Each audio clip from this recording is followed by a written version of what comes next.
It begins not with a monument or a battlefield, but with something deceptively small, a map folded into the forgotten pages of a monastery's archive, a sheet of parchment so unassuming that centuries of hands passed over it without ceremony. Yet drawn upon its surface is a road that should never have been possible, a path leading not to Rome nor to Jerusalem, but deep into Mongolia. The paradox unsettles the mind because medieval maps are known for sea monsters, imaginary lands, and exaggerations that comforted patrons rather than informed travelers. Yet this one is different, devoid of decoration, precise in its placement of rivers and passes, the kind of accuracy that belongs not to a dreamer, but to someone who had ridden the roads themselves. How does a parchment in a Christian archive carry the lines of a journey across Persia, Armenia, and the Silk Road, ending in Karakorum, the Mongol capital, centuries before most Europeans could even pronounce its name unless someone had been there and returned? This is where the silence of history becomes heavier than its words. The official chronicles speak of dissolution, of arrests on a cold October morning in 1307, of Grandmaster Jacques de Molay imprisoned in Paris, of an order crushed beneath papal decrees and the debts of kings. Yet this parchment whispers of survival, of movement, of a chapter written outside the approved narrative. The cross in its margin is neither Greek nor Latin, but a flared design resembling the insignia of the temple, inscribed with a hand that understood its forbidden meaning. And if this mark is genuine, it raises a question that unsettles the very ground of history.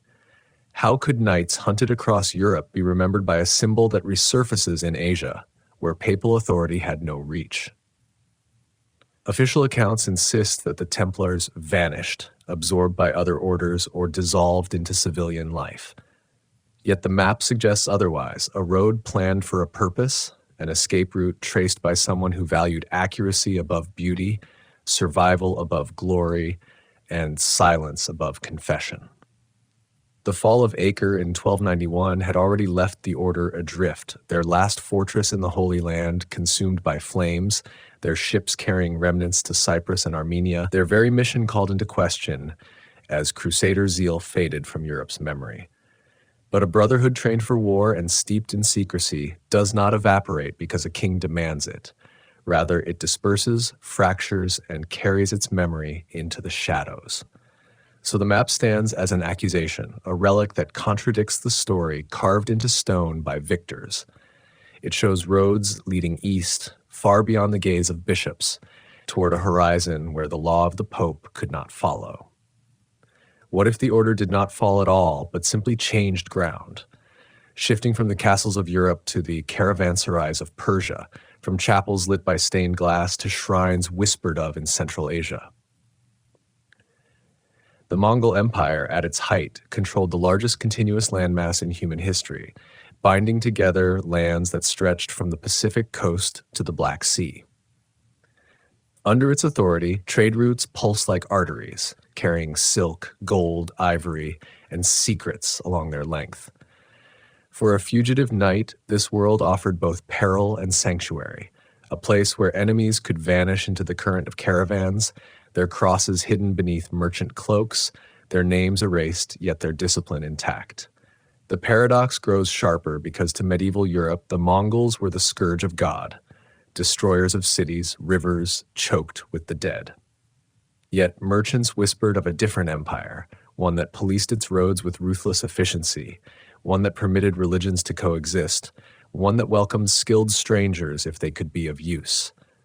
Could it be that the Templars, hunted in the West, turned eastward, drawn by both necessity and opportunity, stepping into an empire that might value their skills even as their own church condemned them? Fragments of evidence refuse to vanish.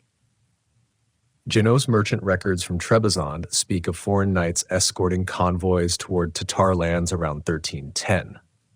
Their discipline is described in terms unnervingly familiar to those who knew the temple.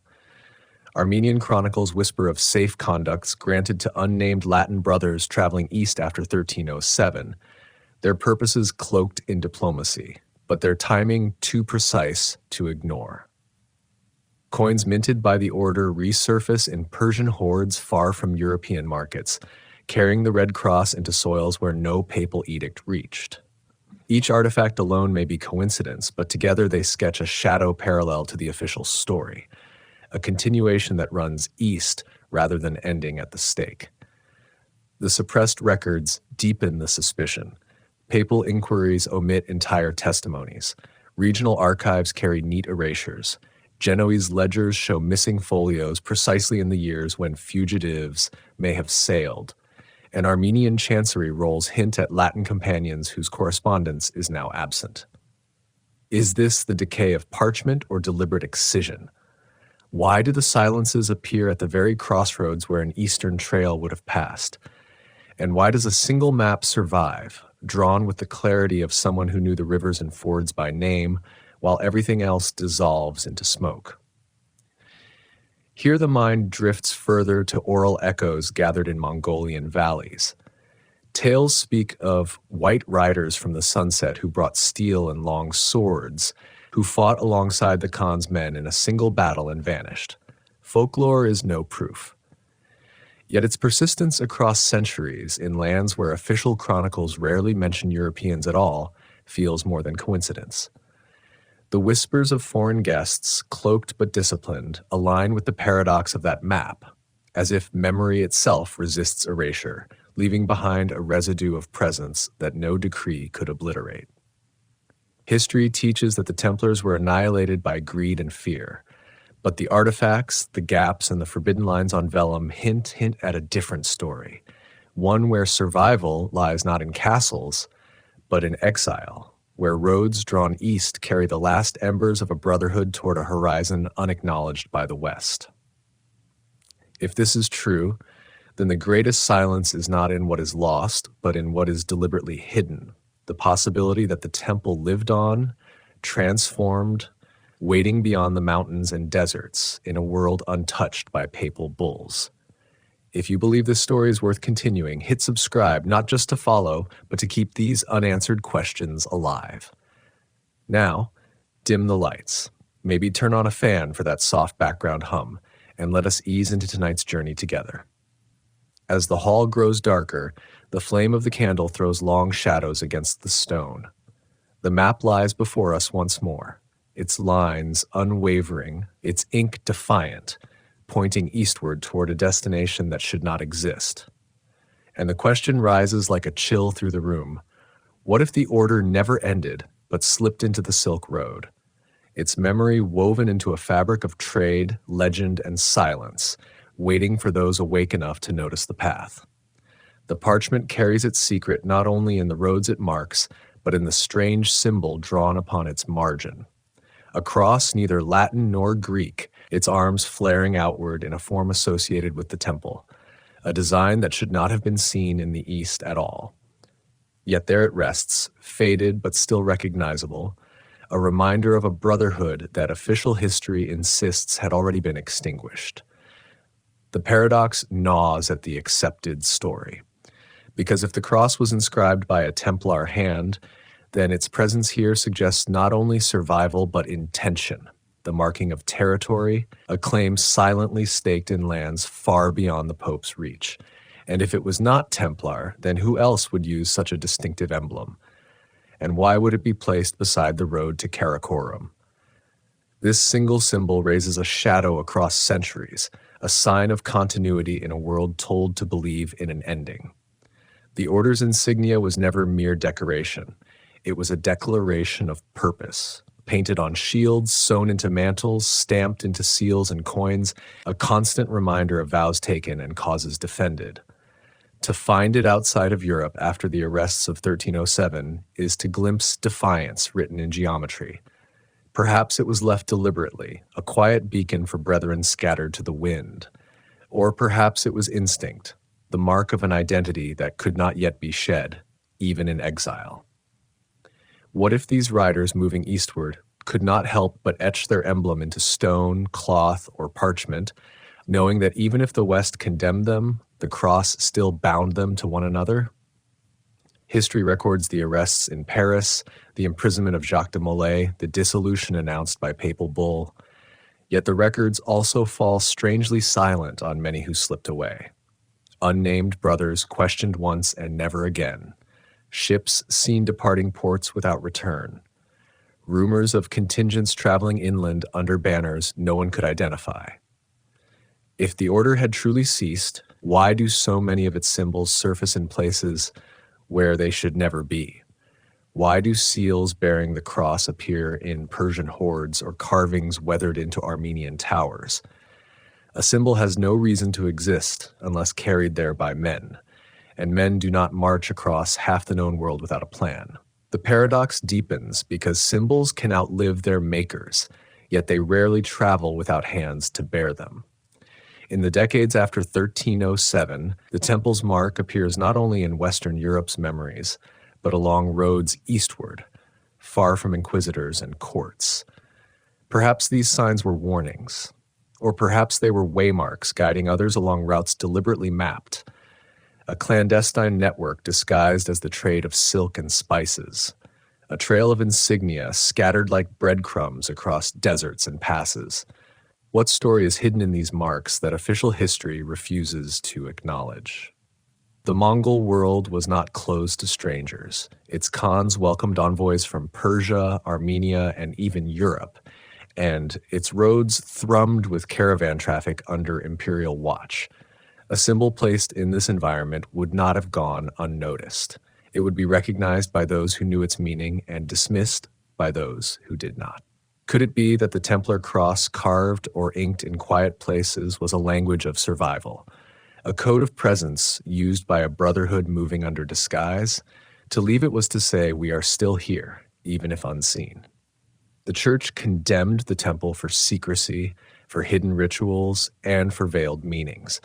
Yet it was precisely that culture of silence that allowed fragments of the order to endure. A mark in the margin of a map becomes a whisper across centuries, one that modern eyes can barely trace, yet still unsettles the certainty of historians. If the temple had ended, its emblem should have ended with it. Yet it did not. It surfaces where no account admits their presence. And each time it does, the question returns heavier than before. Some dismiss the cross as coincidence, a design borrowed by others. But coincidence loses weight when it is repeated in the precise corridors of eastward escape. Armenia, Persia, Central Asia, all places where fugitives might pass. Why does the same flared geometry appear on stone blocks of remote watchtowers or woven into textiles of the Tarim Basin? If not carried by those who once rode in white mantles, symbols are stubborn, and the more they reappear in the wrong places, the more they hint at a story suppressed rather than erased. The official records tell of debts erased by fire, of kings enriched by confiscated estates, of knights burned for heresy. Yet the emblem of the temple persists outside those narratives, haunting the margins like a ghost. What if the true story of the order is preserved not in papal transcripts, but in these scattered marks, hidden in the fabric of trade routes, quietly carried eastward under Mongol skies? If the Brotherhood survived, it would not announce itself with trumpets or banners. It would whisper, inscribe, and vanish, leaving only a cross where the road bends. The parchment remains the clearest paradox of all, for it bears no sea monsters, no fantasies, only precise lines of roads and a single mark, a cross that should have died with the men who wore it. If this mark is genuine, then history has been rewritten, and the temple's end was not an ending, but a transition. What else has been erased? What other signs wait in forgotten ruins or buried archives, waiting for the moment when a hand uncovers them and the silence cracks? The story of the fortress order does not end with the papal decree. For the night of October 13th, 1307, marks not an obliteration, but a fracture. A sudden silence spreading across France as doors were broken, men dragged from their beds, and commanderies sealed under the authority of the king. A coordinated purge unfolded with precision, as if rehearsed in secret long before the dawn of that day. Within hours, the most disciplined military brotherhood in Christendom became a hunted remnant, its Grand Master shackled, its treasuries seized, its very vows recast as evidence of heresy. And yet the arrests did not capture all, for hundreds simply vanished into the shadows of Europe's roads. Their names absent from registers, their movements unrecorded, their destinies left to speculation. What official accounts present as the collapse of an order looks instead like the scattering of embers, sparks carried by winds into lands far from papal reach. The charges themselves reveal the deeper paradox, for they were born less of theology than of politics and debt. King Philip of France, drowning in financial obligations to the temple, sought a way to erase them with ink and fire. The Pope, pressed, persuaded, perhaps even threatened, gave sanction to a destruction that served the crown more than the church. This is the soil from which the Eastern Trail begins. For when power moves not from truth but from desperation, those driven into exile do not simply vanish. They adapt. They seek corridors beyond the grasp of their persecutors. The order's treasure was not merely gold locked in vaults. It was knowledge of roads, fortresses, allies, and trade. A network built over 2 centuries could not be confiscated with a decree, and in the chaos of suppression, that knowledge became the only weapon left to men with no home. Contemporary witnesses record that ships disappeared from ports in Aragon, that brethren in England answered questions once and were never seen again, that caravans moved inland from Levantine harbors under unfamiliar banners. These fragments, scattered in chronicles and court testimonies, form a pattern that points not to dissolution but to dispersion, a migration without proclamation, a survival encoded in absence. Some fled to Portugal, where kings granted new names and continuance. Some sought refuge in Scotland, where papal reach was thin. And some, perhaps, turned toward the east, toward a world still feared yet respected, where Mongol rulers valued skill more than allegiance. What greater chance of survival could exist than to vanish into an empire where the Pope's bulls meant nothing, and where foreign expertise was a coin more valuable than gold? The fortress order had long been trained in secrecy, accustomed to moving treasure under threat, skilled in carrying letters across hostile territories, adept at blending into mercantile traffic when necessary.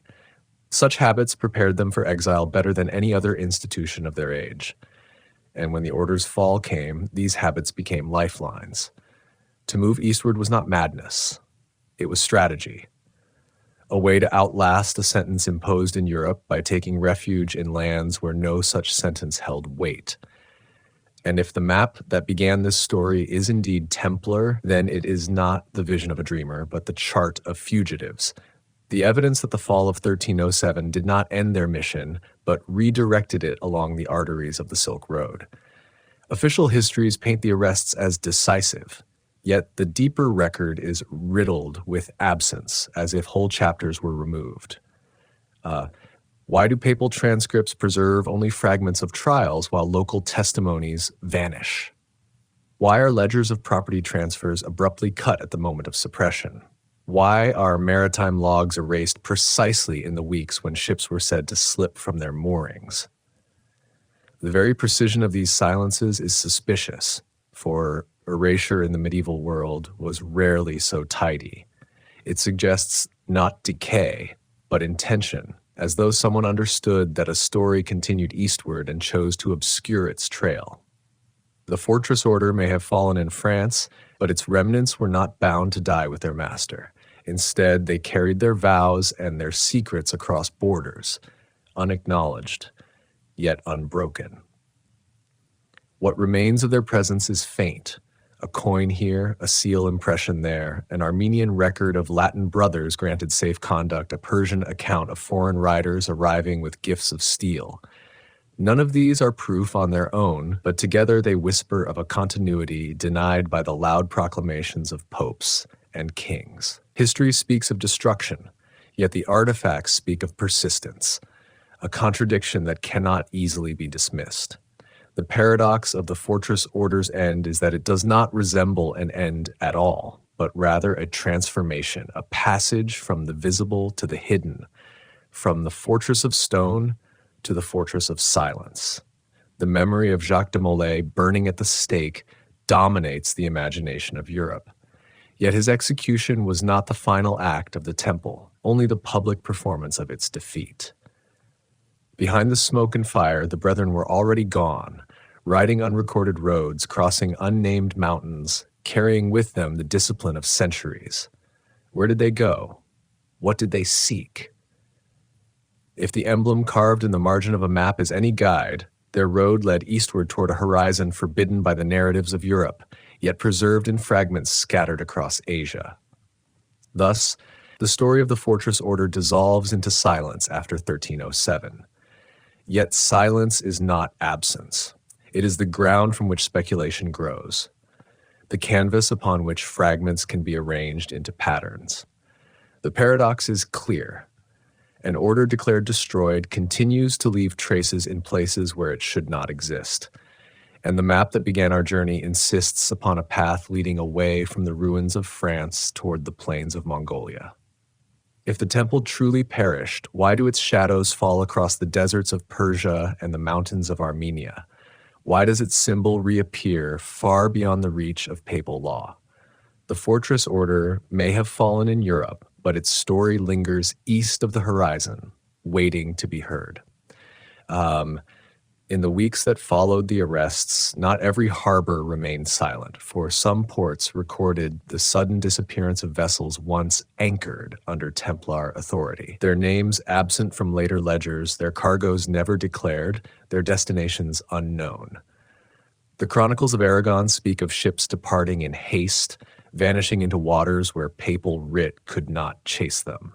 And in England, testimonies hint at brethren who, after initial questioning, were seen no more, as though they had dissolved into the very fog of history. These fragments unsettle because they do not describe men resigning to their fate, but men moving, vessels sailing, banners lowered to avoid recognition. In the absence of official accounting, the sea becomes a curtain behind which an entire chapter might unfold. If the temple truly died in 1307, why do records whisper of movements, of departures timed precisely with the fall, of ships slipping toward horizons unmarked on surviving charts? The maritime world of the 14th century was a labyrinth of overlapping powers: Genoese colonies, Venetian interests, Byzantine ports, and Mongol-controlled rivermouths. A patchwork where no single authority could dictate all passage, and within this patchwork existed channels through which fugitives could vanish. A ship could leave Cyprus under the guise of trade, dock in a Black Sea port loyal to mercantile republics, and from there merge with caravans heading inland toward the Tatar domains. Its passengers transformed from hunted knights into anonymous escorts. To track such movements would have required cooperation across jurisdictions, yet papal influence weakened with each mile eastward, and the further one traveled, the less weight a bull carried. The vanishing ships suggest not isolated accidents, but deliberate strategy, an escape executed with precision by men who understood both the risks and opportunities of maritime trade. Merchants' records add fuel to this suspicion. In Trebizond, a Genoese ledger notes payments to foreign knights for escorting convoys bound toward the lands of the Tatars around the year 1310, a date uncomfortably close to the suppression. The record never names them as Templars, yet the description of their equipment, steel of Western forging, discipline of military orders, aligns too closely with what is already known. Skeptics dismiss such entries as mercenaries, yet mercenaries leave names, contracts, receipts, while these escorts remain deliberately faceless, preserved only in vague descriptions that sound more like echoes of the temple than companies of swords for hire. If they were not Templars, why the secrecy? Why the absence of signatures? Why the precise discipline noted by a clerk whose only task was to count coin in the eastern Mediterranean? Travelers spoke of contingents moving inland under strange banners, and pilgrims recorded sightings of armed riders whose insignia was unfamiliar, yet whose order resembled the brotherhood that Europe had condemned. These are whispers, not chronicles, but whispers matter when they converge, when rumors scattered across seas and mountains begin to align into a pattern. When the absence of men in the West coincides with the appearance of disciplined bands in the East, the vanishing ships are no longer merely vessels lost to storms. They are the carriers of a possibility that history has refused to acknowledge, that the temple did not die but dispersed. Its sails carried them away from courts of judgment into the anonymity of foreign shores. The sea itself hides what archives cannot reveal, for it leaves no footprints, no trails to follow, only empty horizons and forgotten ports where a ship may dock at night, unload its passengers, and depart by dawn. If a group of brothers sought to escape, the maritime route was their most viable veil, faster than overland exile, shielded by the confusion of multiple jurisdictions, erased by the waves themselves. What remains are traces, ledgers with missing folios, payments described in vague terms, chronicles that allude to foreigners traveling east without naming them. Each piece is thin, but together they outline the silhouette of a fleet that did not sink, but chose never to be seen again. The paradox persists because official history insists that the temple was dissolved, its members absorbed or destroyed. Yet the seas whisper of movement, of departures hidden from view, of cargoes that were not goods but men. What if those vessels carried not only fugitives but treasures of knowledge, archives, charts, even the very map that marks the path to Karakorum? What if the disappearance of ships was not coincidence but design, the deliberate act of an order refusing to end on the terms dictated by kings and popes? The records of Cyprus echo this suspicion, for entries concerning ship movements after 1307 are abruptly struck out, replaced by vague phrases such as transferred to other hands, wording that conceals more than it reveals. If these were ordinary transfers, why erase details? Why remove names? Why create voids where clarity once stood? The neatness of the erasures suggests not negligence, but intent, an effort to conceal precisely those voyages that carried the temple's remnants beyond Europe's grasp. A ship at sea is freedom, a route beyond the reach of royal decrees, a horizon that erases pursuit. For men condemned at dawn, it offered the only road that could not be sealed. In these silences lies the outline of strategy. The order had prepared for centuries to move treasure under threat, to transfer funds across continents, to cloak its movements beneath commerce. When the arrests came, these habits became the scaffolding of escape. Ships carried not only goods but survival, not only passengers, but the continuation of a brotherhood in exile. If even a handful reached ports beyond papal sight, then the story of the temple did not end in France, but resumed under new stars. The vanishing ships are the first notes of that continuation, the prelude to a chapter written not in Parisian courts, but on the roads of Asia. Thus the sea becomes the silent witness of survival, a stage where vessels vanish without explanation, where ledgers fall blank, where rumor replaces record. And in the vast emptiness of the horizon, questions rise heavier than certainty. Where did those ships land, and who stepped ashore when their sails were lowered? Were they merely merchants fleeing debt, or were they the last brothers of a condemned order, carrying their cross hidden beneath plain cloth, steering their course not toward home but toward a world unacknowledged by Europe? What if the temple's most enduring fortress was not built of stone, but of silence carried eastward upon waves? Between the collapse of the Levantine fortresses and the dim corridors of European courts, one small kingdom stood as a bridge perched between the Mediterranean and the mountains, a hinge upon which both merchants and fugitives turned. And it was here in Armenian Cilicia that the possibility of an eastern escape first began to take form. Unlike the domains of France or the Papal States, this land was both Christian and yet bound in alliance with the Mongol Ilkhanate, a peculiar crossroads where Latin brothers could pass without immediate suspicion, and where the decrees that condemned them held little weight. It was a kingdom ruled by the Lusignan dynasty, Frankish in blood, Armenian in heritage, its court a hybrid of languages, banners, and rituals. And within this atmosphere, the remnants of the temple found not only refuge, but opportunity. The records of Cilician Armenia speak in curious tones, granting safe conduct to unnamed Latin brothers after 1307. Men described not as outlaws, but as companions in service to the crown. The timing alone unsettles the official story. For why would safe passage be recorded at the very moment when Europe declared them heretics? Unless they still carried value to a realm that measured allegiance not by papal bulls, but by practical alliance. The Armenian kings depended upon foreign skill to defend their borders against Mamluk incursions, and any rider trained in discipline and siegecraft was too valuable to discard. Thus, a paradox emerges. The same men burned in France were tolerated, even welcomed, in the passes of the Taurus Mountains. Their presence was woven into an alliance that the Church never acknowledged. The geography of this bridge cannot be overstated.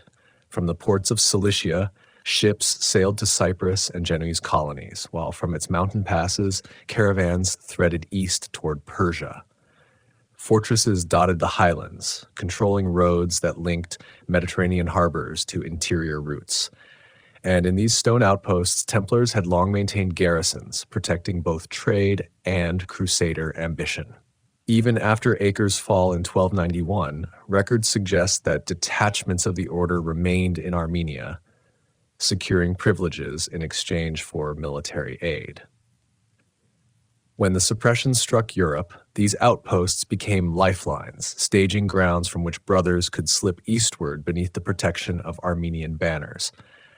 Archaeological hints reinforce the suspicion.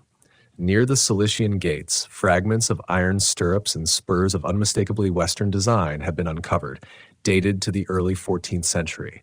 A carved cross pate, weathered and plain, was found embedded in a church near Sis, the capital. Its style aligned with Western rather than Armenian forms. Skeptics argue these are relics brought by pilgrims, but the placement near fortified passes suggests otherwise, as if they were the remnants of men who traveled not as pilgrims but as soldiers, preparing for journeys far beyond familiar coasts. If the temple's traces linger here, they do so not as memory but as waypoints, signs of movement along a corridor intentionally chosen. The political climate amplified this possibility. The Armenian kingdom, squeezed between Mamluk pressure from the south and Mongol entanglements from the east, survived through delicate calculations, and in this precarious balance, foreign fighters became bargaining chips. Latin brothers stripped of lands in Europe would have been perfect instruments, their allegiance flexible, their skills undeniable. In exchange for safe conduct, they could defend passes, train soldiers, or escort caravans. Their presence was cloaked under the justification of Armenian service. The Church may have condemned them, but in Cilicia, necessity outweighed theology. This bridge was not only geographic and political, but cultural. Armenian chronicles described processions where Latin and Armenian rites mingled, feasts where Frankish knights dined beside Mongol envoys, courts where documents were written in 3 scripts at once. In such a setting, the passage of a handful of white-clad riders would not attract the same suspicion it would in Paris. Here they could blend, their cross muted, their mantles perhaps hidden beneath plain cloaks, but their discipline unmistakable. They were not nameless wanderers. They were pieces in a larger mosaic of alliances that stretched from the Mediterranean to the Ilkhan's tent. The presence of Armenian intermediaries also mattered. Bishops and nobles with ties to both Mongol rulers and Latin orders acted as translators, guides, and protectors. It was within their power to grant documents of passage, to smooth relations with caravan leaders, and to disguise the identity of those traveling east. If the Templars moved along these routes, it would not have been by accident but by design, leveraging relationships cultivated over decades, transforming a condemned order into a silent partner within a kingdom too precarious to refuse help. The Armenian bridge thus becomes more than metaphor. It is the physical narrowing of roads into mountain passes, the funneling of movement from the ports of Cyprus and the Levant into the arteries of Persia. It is the political narrowing of allegiances where loyalty to Rome mattered less than survival against Mamluks. And it is the cultural narrowing where Latin symbols appeared beside Armenian crosses, each tolerating the other in pursuit of common defense. If a fugitive order sought to pass eastward, there was no better staging ground than this kingdom balanced upon the edge of empires. Yet questions linger, for the Armenian kingdom itself was unstable, threatened by constant warfare, its court divided by intrigue, its survival dependent upon alliances that shifted with the winds of Mongol politics.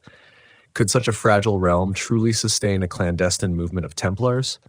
Was its hospitality calculated or coincidental? The records of safe conduct are tantalizing but sparse, and the artifacts ambiguous. Still, the very convergence of geography, politics, and necessity makes Cilicia too important to dismiss. If the temple vanished in Europe, then perhaps here in the passes of Armenia, its remnants gathered, preparing to ride further into a world where their names were unknown, but their skills indispensable. The Armenian bridge invites a darker thought. What if the very routes that once carried armies for crusades were repurposed for an exodus? The same fortresses that had sheltered warriors for Christendom now served as way stations for men fleeing Christendom's judgment. The paradox would be bitter indeed, that the order sworn to defend the Holy Land survived only by abandoning it, riding eastward through the very gates that once promised triumph. And if so, then each pass and fortress becomes not merely a ruin of stone, but a silent witness to a brotherhood's transformation, its cross hidden, yet still guiding, its vows unbroken, though its name forbidden. Among the most unsettling fragments are not carved stones or scattered coins, but letters, fragile sheets that surface centuries later in archives where no one expects them, written in a mixture of Latin and Persian script, their phrases halting yet deliberate, as if scribbled by a hand trained in more than one chancery. One such document, preserved in the Vatican, bears a curious reference to brothers of the temple acting as trusted intermediaries in the delivery of gifts to an Eastern ruler.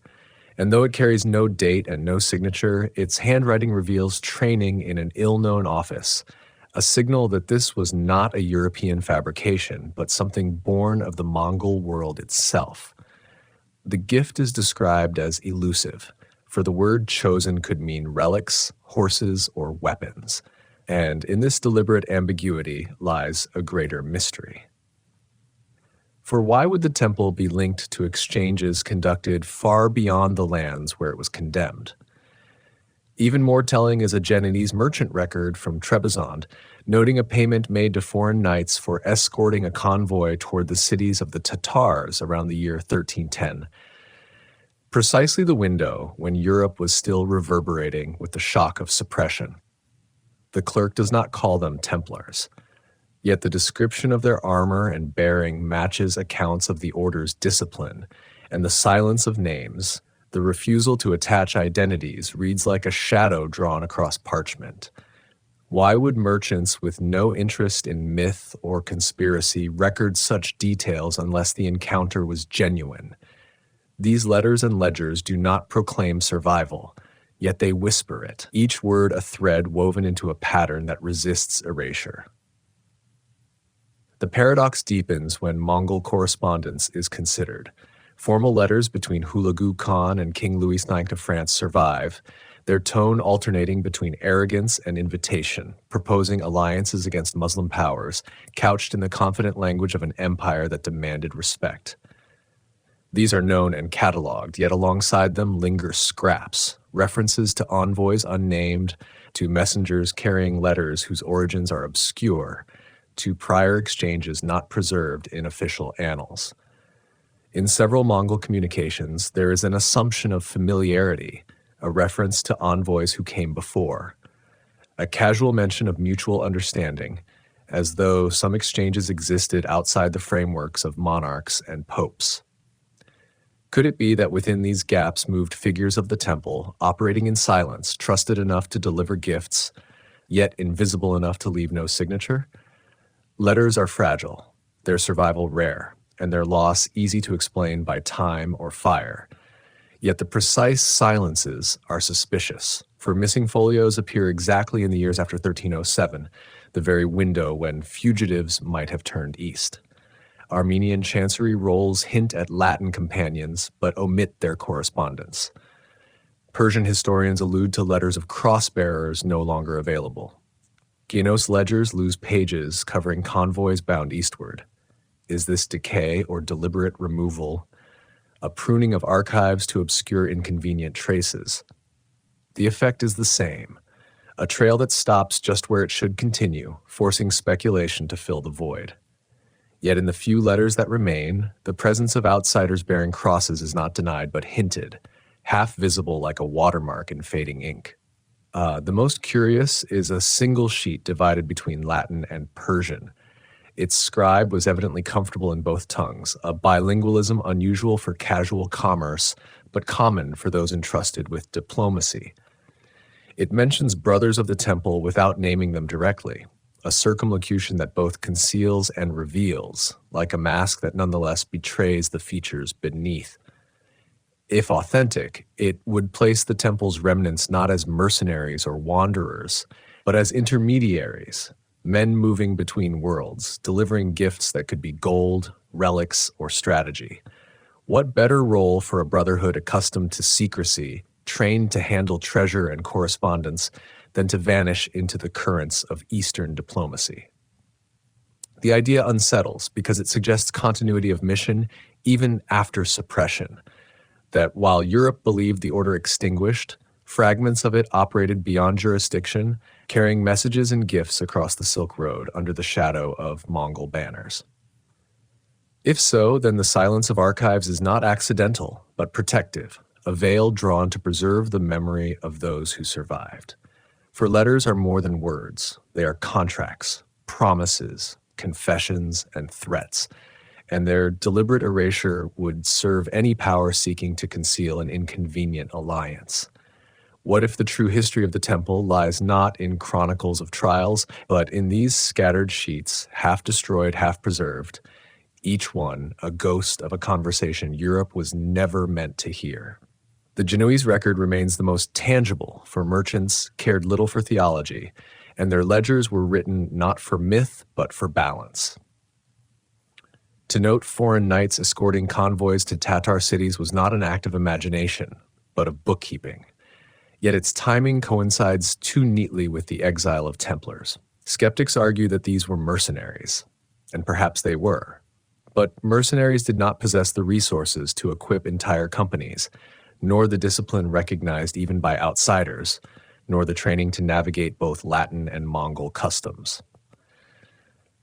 Only an order accustomed to global logistics, to managing treasure and correspondence across hostile lands, could match such a description. The silence of the record is eloquent, for it names neither men nor origin, only discipline, as though the clerk understood that these were not ordinary soldiers. Letters that should not exist whisper of a presence that should not have been possible. And each fragment, whether Vatican parchment or merchant ledger, adds to the suspicion that the story of the temple was not closed in 1307. The paradox is simple. If the order ended, then why do we hear of foreign knights moving in Persia, of intermediaries delivering gifts, of convoys escorted by disciplined riders long after the supposed dissolution? What if history has erased the greater truth, that the temple continued, hidden not in Europe but in the correspondence of merchants and kings, its memory scattered across languages, its survival encoded in the silence of names deliberately withheld? Where the sea offered anonymity through vanishing ships, the Black Sea flank provided another path, less swift but more intricate, a corridor where ports shifted allegiance between Genoese merchants, Byzantine rulers, and Mongol khans. And within this patchwork, the reach of papal decrees dissolved into competing jurisdictions. Trebizond, Kaffa, and Sinope became thresholds, gateways from Europe into Asia, where merchants carried silks and slaves, and where exiles could mingle unnoticed among caravans and cargo. To the chroniclers of Rome, these harbors were peripheral. mere notations and trade disputes. Yet to men condemned in Europe, they represented opportunity, the chance to pass through gates the church did not control. If fugitives of the temple survived, it is here that their shadows would first appear, moving quietly under mercantile protection. The Genoese dominated these waters, their colonies fortified, their fleets swift, and their allegiances mercantile rather than theological. They cared little for papal edicts so long as silver filled their ledgers, and in this indifference lay the possibility of concealment. A company of disciplined riders could be contracted as escorts for caravans heading into Tatar lands. Their cross hidden, their names unrecorded, their presence reduced to the anonymity of coin exchanged. To the papacy they were heretics. To merchants they were simply useful. The Black Sea thus became not a barrier, but a cloak where the fugitive order could move, disguised as commerce. The Byzantine Empire, weakened and fractious, also played its part. Its rulers alternately tolerated and resisted Latin influence, their loyalty bending with necessity, and in such instability foreign warriors could pass with little scrutiny. The empire had long hosted mercenaries from every corner of Europe, from Catalan companies to Frankish lords. So the arrival of men in Western armor would raise no alarm. Records of Byzantine harbor taxes mention foreign contingents disembarking without names, their fees paid by Geno's brokers. Skeptics call these fragments incidental, but their timing, just after 1307, suggests otherwise. If the temple vanished, why do disciplined foreigners appear precisely when their order was erased? The Black Sea flank was not merely a collection of ports. It was the hinge of empires. From here, roads led north into the Golden Horde steppes, east toward Persia, and south toward Armenia. Each path was a potential artery for survival. A fugitive brotherhood could disperse along these veins, splitting into smaller groups, each blending with caravans bound for different destinations, making pursuit impossible. The sea lanes carried them into anonymity. The land routes scattered them like seeds across the Silk Road. And in this scattering lies the paradox. Official history insists they perished. Yet trade records and toll registers hint at their presence, not in Europe, but in the shadowed margins of Mongol trade. One Genoese ledger dated around 1312 records payment for escort by foreign riders for passage to Sarai, the capital of the Golden Horde. The riders are not named, yet their payment exceeds that of common mercenaries, that suggesting value attached to discipline or reputation. Sarai was a city where Latin envoys and Eastern merchants mingled, where tolerance for foreign faiths was broad, where a condemned order could find both concealment and employment. If these riders were not Templars, then who were they? Arriving with timing too precise and discipline too exact. The coincidence strains belief, especially when aligned with other whispers of fugitives heading east. The paradox of the Black Sea flank is sharpened by deliberate silence in European archives. Maritime logs covering voyages from 1307 to 1312 vanish, their pages removed or left blank. Papal records note ships departing Cyprus but omit their destinations. Byzantine accounts mention Latin contingents but avoid naming their patrons. Each silence might be explained as decay. Yet together they form a pattern, erasing precisely the years when fugitives would have crossed these waters. Erasure itself becomes testimony, for absence where presence should be often reveals more than ink on a page. Beyond commerce, there was strategy. The Mongols valued armored riders, and the Black Sea served as their western threshold, where envoys entered and alliances were tested. A brotherhood skilled in fortification and finance would have been valuable guests, capable of strengthening defenses, training troops, and managing tribute. For a Khan seeking advantage against Mamluk rivals, such men were gifts, not outcasts. Thus, the path across these waters may have been more than escape. It may have been invitation, a deliberate journey toward a new patron who valued what Europe had condemned. The imagery of the Black Sea is haunting. Ships slipping from Kaffa beneath foreign banners, riders disembarking in Trebizond, caravans assembling in silence before venturing into the endless steppe. No chronicle names them, yet their outlines persist in the ledgers of merchants and the memories of travelers, traces left not in triumph but in survival. If the temple perished, then why does this flank of empire hum with their echoes? Why do records whisper of disciplined riders where none should be? The Black Sea may not yield proof, but it yields suspicion. And in that suspicion lies the seed of doubt. To walk the docks of Trebizond even now is to feel the resonance of hidden departures, to imagine cloaked riders boarding under moonlight, their mantles folded, their crosses concealed, their eyes fixed eastward toward horizons untouched by papal hands. The waters carry no testimony, yet the silence of names, the disappearance of ledgers, the erasure of voyages, all suggest that the condemned did not end but transformed. Their fortress was rebuilt not in stone, but in anonymity upon the Black Sea. And so the paradox deepens. If history tells of destruction, why do the waters whisper of motion? What if the Order's greatest fleet was not that of Europe's memory, but the unseen vessels that carried them eastward, hidden among merchants and mercenaries, sailing into a horizon where their story would be erased, yet continued? As the trail bends away from the Black Sea, it enters the corridors of Persia, a vast hinge between empires where deserts meet mountains, and every caravan must pass. A land ruled in the early 14th century by the Ilkhanate, itself a fragment of the Mongol dominion. A realm both open and forbidding, where tolerance for foreign faiths existed, but suspicion of outsiders always lingered. For fugitives of the temple, Persia was not simply another stop. It was the unavoidable corridor, the bridge they could not avoid if they wished to reach the east. A land where every road converged before splitting toward Central Asia or India. A place where survival depended as much upon alliances as upon secrecy. The Ilkhan had been courted by Latin envoys for decades, their courts receiving emissaries from Rome, France, and even England, each seeking to forge alliances against the Mamluks. These contacts established precedents, and though the Church condemned the temple in Europe, Persia did not inherit that condemnation. In fact, Persian records occasionally refer to Franks skilled in war who served Mongol princes as advisors or escorts, though the identities of these Franks are never detailed. Could these have been remnants of the temple, reappearing under the guise of mercenaries, stripped of their name but carrying their discipline intact?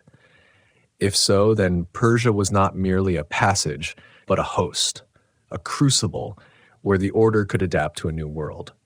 The geography of Persia intensified this role. Caravans moved through mountain passes where snow trapped travelers for months, across deserts where wells were the only lifelines, and into trade hubs where languages converged in a symphony of bargaining. To survive here required organization, logistics, and discipline, the very skills honed by the temple during its centuries of managing castles and convoys across hostile territories. A band of fugitives trained in secrecy and movement would not stumble in such terrain. They would thrive, turning hardship into advantage, blending into the pulse of caravans, concealing their cross within merchant cloaks. Persian chronicles mention envoys from the west, delivering gifts of steel and armor, objects prized by Mongol lords who valued metallurgy beyond measure. These gifts appear in records after 1307, precisely when Europe declared the temple dissolved. Skeptics suggest these were simply merchants, yet merchants seldom traveled under arms, nor did they possess the military training that chroniclers emphasize. The coincidence of timing unsettles certainty if the temple was erased. Why do armed Franks appear in Persia precisely when their disappearance is most profound in Europe? The Ilkhanate itself was divided by shifting allegiances, its rulers balancing between Islam and tolerance, its administration both Persian and Mongol. And in such complexity, foreign warriors could hide in plain sight. A fugitive order could pledge loyalty to a prince in exchange for protection, their vows redirected towards survival, their identity muted but not erased. The temple's expertise in fortifications would have been invaluable to Mongol princes seeking to strengthen cities against rivals, and their financial acumen, trained over centuries of managing estates, would have been equally prized. Here in the Hinge of Persia, their skills were not a curse, but a currency. Material traces linger as well. A hoard uncovered near Tabriz contained European coins, among them deniers bearing the cross once minted under temple authority. How did such coins reach Persia unless carried by those who once issued them, or by those traveling directly with their remnants? Historians suggest trade as explanation. But trade rarely moves coins of no market value, especially those tied to an order already condemned. These coins whisper of the presence of fugitives who carried their past with them into exile, leaving fragments buried in Persian soil. Letters, too, reappear. In one Persian compilation, an allusion is made to Franks of the Cross who escorted a caravan through hostile territory. Their discipline was noted, their names omitted. Again, the absence of identity looms larger than any record, for erasure is often the truest sign of something concealed. Why would such riders be unnamed if they were ordinary mercenaries? Why would chroniclers refer to their cross if not to distinguish them from other foreigners? The silence surrounding their names is its own form of testimony, echoing the secrecy that became their fortress. Persia as a hinge point also reveals the broader paradox. Europe declared the temple heretical, yet in the very years of condemnation, their skills appear valued along the Silk Road. This contradiction cannot be dismissed as coincidence. It suggests that the temple's true survival did not depend on papal approval, but on utility, on what they could offer to rulers beyond Rome's control. What if the order, stripped of its name, lived on in service to those who cared little for papal decrees but much for discipline and strategy? The caravan routes of Persia became the arteries through which this survival pulsed. From Tabriz to Ray, from Shiraz to Nishapur, fortified caravanserais offered refuge. Their high walls echoed the very architecture that the Templars once mastered. To step within those courtyards was to enter a familiar rhythm: guarded gates, organized stalls, vigilance against raiders. If the fugitives passed this way, they would not have felt lost but at home, their training mirrored in the structures of the Silk Road. Perhaps they even contributed, lending their knowledge to the fortification of routes that would outlast their names. In this hinge lies the paradox that cannot be closed if the temple perished. Why does Persia preserve its echoes in coins, chronicles, and fortresses aligned with their discipline? Why do letters mention cross-bearing riders after 1307? And why do chroniclers allude to their service without names? What if the order did not dissolve, but reconfigured, abandoning its castles in the west to become a silent brotherhood embedded in the caravans of Persia, surviving not as an institution, but as a current flowing unseen beneath the empire's roads? Thus, the trail through Persia is not just a passage, but a crucible where fugitives could shed their visible mantle and reemerge as shadows in service of new masters. The Ilkhanate offered no absolution, but it offered survival. And for men who had lost everything else, that was enough. And so Persia becomes the hinge of the story, a place where the condemned order does not end, but transforms. It leaves us with the question that unsettles every chronicle. If they truly died in Europe, then who were these disciplined riders appearing in Persia? And what path did they follow once the deserts were behind them? Threaded through the deserts and mountains of Persia was a presence older than both Crusader and Mongol. A chain of Nestorian Christian communities spread like hidden beads along the Silk Road. Their churches were plain, their clergy humble, yet their networks vast, stretching from Mesopotamia to China. They were the Church of the East, heirs to centuries of missionary travel, and their settlements offered sanctuaries of language and ritual in lands otherwise strange to Latin eyes. For fugitives seeking refuge, these enclaves became lifelines, not grand fortresses of stone, but way stations of faith where weary travelers could find a bed, a translator, and a whisper of safety. The paradox is sharp. Condemned as heretics by Rome, the Nestorians nonetheless preserved the remnants of another group condemned by Rome, offering them passage when no other Christian hand would extend it. Nestorian records are fragmentary, yet they survive in manuscripts carried eastward, some preserved in the monasteries of Turfan and even in Chinese archives.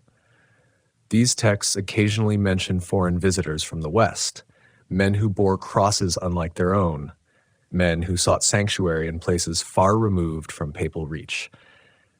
They are not named as Templars, but their presence lingers in the choice of words, Franks of the Cross, a phrase too deliberate to be coincidence. Why would Nestorian chroniclers describe them at all unless their presence was memorable, unless their arrival marked an event distinct from the ordinary stream of merchants? These scattered mentions become part of the shadowy mosaic, another thread in the pattern of survival. The geography of Nestorian communities magnified their importance. Their monasteries were planted beside caravan routes, often near wells or river crossings, places where caravans naturally paused. A fugitive order disguised as merchants would have needed precisely such refuges, places to gather information, to replenish supplies, and to translate their needs into the local tongue. Nestorian clergy often spoke multiple languages: Syriac, Persian, Mongolian, and sometimes even fragments of Latin learned through contact with earlier envoys.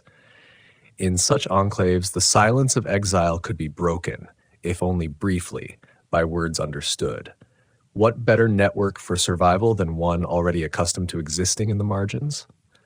Tolerated by Mongol Khans but ignored by Rome, some ruins still stand, plain stone churches with inscriptions fading in the desert wind. Crosses carved in a style distinct from Europe, yet unmistakably Christian. Archaeologists have found fragments of manuscripts in caves near Dunhuang containing prayers written in Syriac alongside glosses in Chinese, signs of a faith stretched across continents. Among them are references to Latins who came with iron and coin, a vague but haunting description. Could these have been the remnants of the temple, carrying both weapons and treasure into the heart of Asia, welcomed by brothers who shared their exile from papal approval? Skeptics argue the words describe ordinary merchants, yet the pairing of iron and coin is unusual, suggesting men whose wealth was guarded by their own arms. The Notorian network also explains the survival of symbols. Crosses with flared arms appear in manuscripts copied in the East, their style distinct from traditional Notorian iconography. Were these merely artistic flourishes, or traces of contact with fugitives who once bore the red cross of the temple? Art historians hesitate, but the resemblance is enough to stir suspicion. The temple's emblem may not have survived openly, yet it may have left its shadow in the margins of Notorian manuscripts, a silent testimony carried by scribes who preserved what they saw without naming it. The paradox lies in the inversion of authority. Rome condemned both the temple and the Notorians. Yet in the East, the two may have met, one offering sanctuary to the other, both surviving in lands that cared nothing for papal decrees. It is a reminder that history is not written only in courts, but also in forgotten churches beside desert wells, that survival often takes the form of quiet cooperation between the condemned. If fugitives of the temple traveled east, then the Notorian thread was their lifeline, binding them to a Christian presence that endured where Latin power never reached. Travelers of the later Middle Ages occasionally mention these enclaves. Franciscan envoys sent by Rome described finding Christian communities in Asia that bore little resemblance to their own. Yet they marveled at their reach, their ability to survive under Mongol tolerance. Some accounts hint at encounters with other Latins already present, men not sent by Rome, whose presence went unexplained. Did these Franciscans unknowingly cross paths with fugitives who had preceded them, men whose order had been erased in Europe, but who continued in silence along the Silk Road? The possibility lingers in the gaps between sentences, in the sudden silences of their descriptions. The Notorian thread thus becomes essential to understanding the survival of the temple. Without it, the fugitives would have been strangers in hostile lands, vulnerable to betrayal. With it, they gained a fragile yet enduring network, one that spanned from Armenia to China, one that could carry them farther than papal armies ever reached. It was not a fortress built of stone, but of faith, not an order sanctioned by Rome, but one condemned alongside them. And in that shared condemnation lay the possibility of alliance. What remains unanswered is how deep this cooperation went. Did the fugitives merely rest in Notorian enclaves, or did they integrate, lending their discipline to communities that already lived precariously? Did they leave behind traces in manuscripts, in carvings, in the very architecture of churches adapted for defense? Or did they pass silently, leaving only the faintest echoes of their presence? The evidence is scarce, but the questions endure, rising like shadows across the desert. If the temple truly perished, then who were the Franks of the cross remembered in Notorian manuscripts? If they survived, then what became of them once they reached the farthest outposts of this network? In the silence of ruins and the fading ink of manuscripts, the Notorian thread continues to whisper, a reminder that survival often hides in the margins where history chooses not to look. What if the temple's true fortress was not in Europe's castles, but in the forgotten churches of Asia, where crosses carved by unfamiliar hands bore witness to a brotherhood erased at home, yet remembered in exile? In the endless stream of caravans crossing deserts and mountains, the presence of strangers could be hidden in plain sight. Beneath the fluttering banners of silk and spice, men of many tongues and creeds mingled without record, their faces forgotten as soon as the caravan departed. Among merchants with ledgers and guards with spears, a small band of disciplined riders could travel unnoticed, their identity dissolved into the anonymity of commerce. Their white mantles folded, their crosses concealed, their skills repurposed as protection for goods more valuable than their own names. The fugitives of the temple, if they survived, would not have moved as knights beneath banners, but as escorts disguised as traitors, their silence more powerful than any proclamation. Merchants had every reason to conceal such companions. The Silk Road was plagued by bandits, raiders, and shifting alliances of tribal chiefs, and safe passage often depended as much upon force as upon coin. To hire disciplined men trained in war was to purchase survival, and in this transaction, identity mattered less than effectiveness. A caravan arriving intact meant profit, and profit was the only loyalty merchants required. Thus, the temple's remnants could pass eastward under contracts that named them not as knights, but simply as guards, their presence recorded in vague terms. Their discipline went unacknowledged, yet remained indispensable. Genoese and Venetian records hint at such disguises, noting payments to unnamed foreigners for escorting goods through dangerous passes. The entries are stripped of detail, yet the sums exceed what ordinary mercenaries would command, as though the clerks recognized value beyond common swords. In one ledger, a clerk writes of iron men from the West, a phrase too deliberate to be dismissed. Who were these iron men, if not the remnants of an order Europe had condemned? Why are their names absent, if not deliberately withheld? The silence speaks as loudly as ink. Travelers' accounts echo this pattern. Some pilgrims moving eastward under Mongol protection recorded seeing disciplined foreigners among caravans, riders whose armor bore designs unfamiliar, yet whose orderliness was unmistakable. They were described as neither merchants nor soldiers, but something between. Guardians without allegiance, companions without names. The descriptions align uncannily with what would be expected of men trained in the temple. Their martial discipline remained unbroken. Their vows were preserved in silence rather than in stone. Could these be the shadows of a brotherhood transformed? Surviving not through fortresses, but through caravans, not through banners, but through secrecy. The disguise of merchants offered more than concealment. It offered continuity. The temple had long been adept at managing logistics, transporting treasure across seas, supplying fortresses in hostile lands, and protecting pilgrims along perilous routes.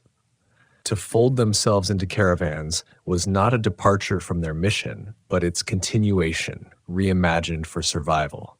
Where once they guarded pilgrims bound for Jerusalem, now they guarded silks bound for Sarai. Their purpose shifted, but their structure remained intact. This continuity unsettles the narrative of destruction, for it suggests that the order's skills did not vanish but adapted, flowing into the arteries of commerce like a hidden current. The paradox grows sharper when considering the role of merchants themselves. Venetian and Genoese traders were pragmatic, concerned only with profit, and they often disregarded papal decrees when inconvenient. If condemned knights offered protection, they would be welcomed so long as they delivered safety. In this pragmatism lay the temple's lifeline, for merchants had no incentive to expose their escorts and every reason to obscure their identity. Thus, the silence of records may not indicate absence but complicity, a deliberate concealment of partners too useful to betray. Archaeological finds offer faint yet telling support. In Caravanserai ruins near Kashgar, inscriptions have been uncovered, showing crosses carved discreetly into stone, their style more Western than Eastern, their presence unexplained. Some dismiss them as marks left by passing pilgrims, yet the positioning within guard chambers suggests otherwise, as though men stationed there left their silent sign before departing. These are not proofs, but echoes, fragments of a story erased in chronicles yet inscribed in stone. They whisper of guardians traveling as shadows, leaving behind the faintest trace of their passage. The disguise also explains the survival of the emblem in unexpected places. Textiles unearthed in Central Asia bear patterns resembling the cross pate woven into designs otherwise foreign. Were these coincidences, or were they gifts, payments, or reminders left by fugitives concealed as merchants? Symbols travel not only through conquest but through trade. And if the temple moved eastward, hidden in caravans, then its cross could have traveled with them, embedded in cloth, etched into coins, whispered in stories told beside campfires. The disguise of merchants raises a deeper question. What if the temple's survival depended not upon open defiance, but upon quiet adaptation, upon the transformation of knights into traders, of guardians into escorts, of an order into a current that could not be named? What if the Brotherhood survived precisely because it abandoned its visible identity, choosing instead to become invisible within the lifeblood of trade? Such a transformation would mean that the order did not die, but dissolved into the arteries of commerce, its presence undetectable yet undeniable. The caravans were more than lines of camels across the desert. They were moving fortresses, disciplined and guarded, flowing from city to city like rivers of wealth. To hide within them was to live, to disappear into their endless current, to become part of a system that stretched from the Black Sea to China. If the temple survived, then it did so here, not in castles or courts, but in the dust of caravans. Their cross folded into cloth, their discipline hidden beneath the silence of hired guards. And if so, then history's greatest erasure was not the destruction of an order, but the concealment of its transformation, a truth that lingers in the faint traces left behind. So the question rises with the desert wind. If the temple perished in Europe, then who were these disciplined guardians traveling as merchants? Whose presence lingers in ledgers, whose symbols appear in distant ruins, whose silence persists across centuries? What if the Brotherhood's greatest disguise was not secrecy and ritual, but invisibility and trade, the transformation of an order into a shadow that moved unseen along the arteries of the Silk Road? The map itself continues to haunt every corner of this story, because unlike the ornate charts produced for kings and monasteries, it bears no decoration, no saints or beasts, only the precise lines of rivers, mountain passes, and caravanserai drawn not for display but for survival. Its silence is its loudest feature. For medieval maps were filled with images meant to impress patrons, yet this one strips away illusion, reducing the world to a network of roads and water, as though its maker cared only for movement, not memory. Why would a medieval hand produce such a map unless it was meant to guide fugitives, to chart an escape route with accuracy more vital than beauty?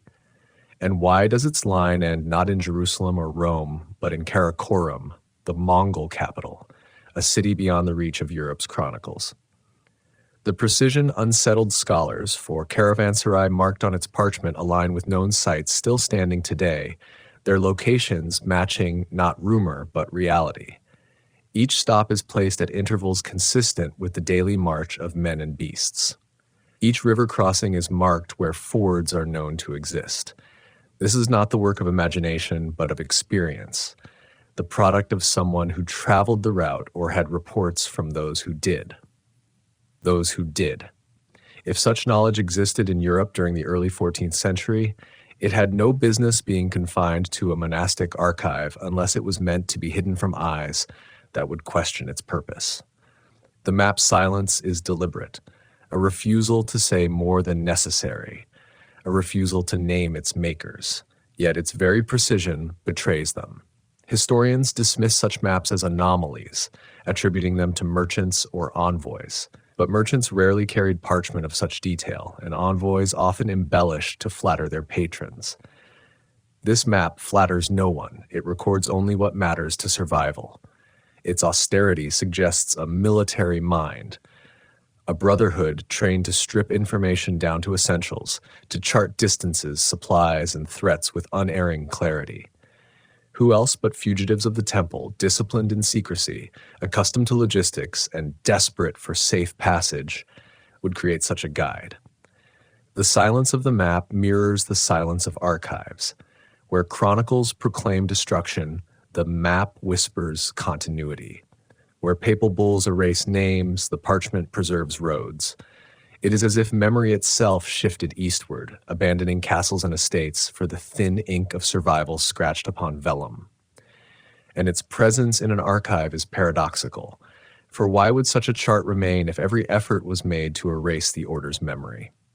Perhaps it survived by accident, misfiled, its significance overlooked by those who condemned the men who made it. Or perhaps it survived by design, hidden by hands unwilling to see every trace extinguished. The map's precision raises further questions about its endpoint.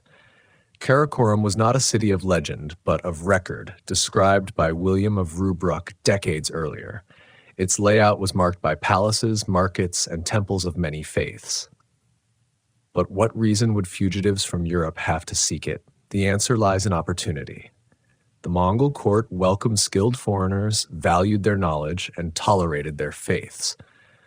To arrive in Karakorum with the discipline of knights and the wealth of hidden treasure was to arrive not as refugees, but as assets. Could it be that the map was drawn not merely as an escape route, but as a plan to deliver the remnants of a condemned order into the service of the Khan? If so, then the silence of European records is explained not by decay, but by concealment. For what king or pope would admit that the brotherhood they condemned found sanctuary in the very empire once feared as God's scourge? What chronicler would record that heretics became advisors to Mongol princes, their skills preserved in lands untouched by Rome? Better to erase, to pretend the order ended in flames, than to admit that it survived in the East, thriving in silence under foreign skies. The map then becomes more than parchment. It becomes an indictment, a witness against history's official narrative, its lines pointing toward truths deliberately forgotten. Its precision also suggests collaboration. A single fugitive could not have charted so vast a territory without aid, and the map's details imply access to information from Mongol administrators or Nestorian intermediaries. This reinforces the suspicion that the temple did not move eastward alone, but embedded itself within existing networks, borrowing knowledge, trading service for passage. The map is thus both artifact and metaphor, a reminder that survival requires cooperation and that secrecy can be preserved even in the openness of trade. Yet its silence remains profound. No names, no banners, no confessions, only lines and marks. It is as if the map itself embodies the transformation of the order, from visible knights to invisible shadows, from banners of war to roots of trade. It tells us nothing of individuals, yet everything of movement. And in that silence lies its greatest power, for it resists definitive interpretation, leaving only suspicion, doubt, and the uneasy sense that something vast has been erased. So the paradox persists. If the temple perished, then who drew this map? And why does its precision align with routes known only to those who traveled them? What if this parchment is the last confession of an order erased, a chart of exile disguised as geography, a survival plan hidden in plain sight? Its silence unsettles, its precision accuses, and its lines, still visible after centuries, continue to point eastward toward a destination official history insists does not exist. High in the passes of the Taurus and the rugged spine of Cilicia, where stone fortresses clung to cliffs like sentinels above narrow roads, traces of the temple linger long after their supposed erasure. Fragments of masonry and marks on stone speak more than chronicles dare to admit. The Armenian fortresses, already crossroads between Latin crusaders and Eastern allies, became natural refuges, their walls absorbing fugitives whose presence Europe had condemned, yet whose skills no kingdom on this frontier would easily discard.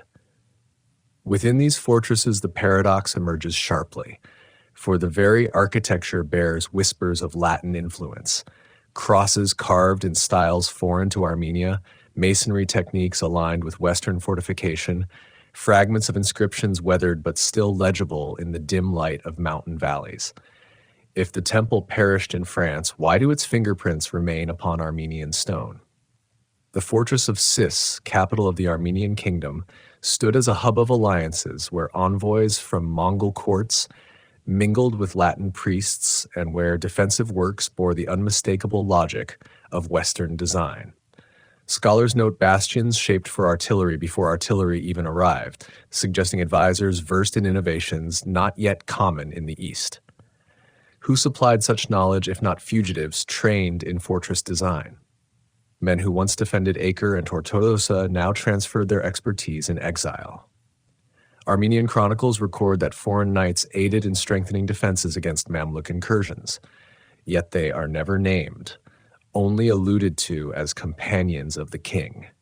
Their anonymity is striking, as though their identities were deliberately concealed to avoid conflict with Rome. Yet their presence is undeniable in the stone itself. Other fortresses like Lampron and Anavarza reveal similar hints, with chapels containing crosses that do not match Armenian styles.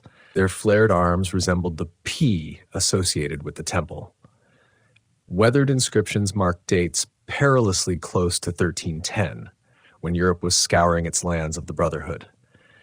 Skeptics argue these are coincidences, remnants of earlier crusaders. But the density of such symbols and fortresses active precisely during the years of suppression is too great to dismiss.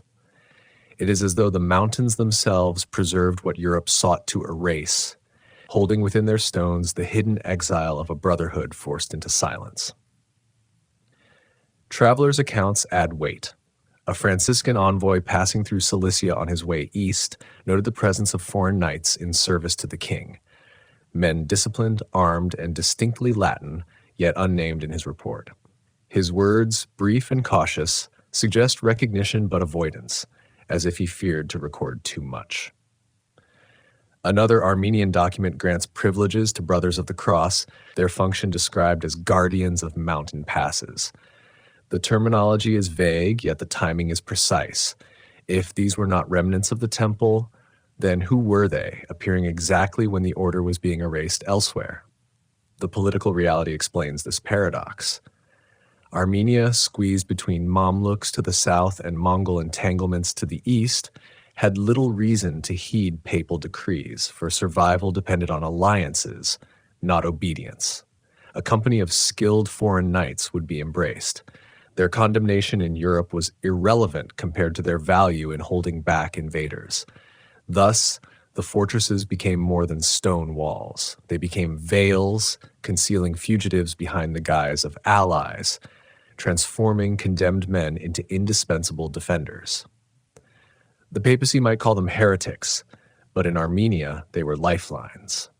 The fortresses themselves echo this role, their placement at mountain gates, their design for endurance, their chapels etched with foreign crosses, all suggest the layering of cultures, the integration of exiles into local strongholds.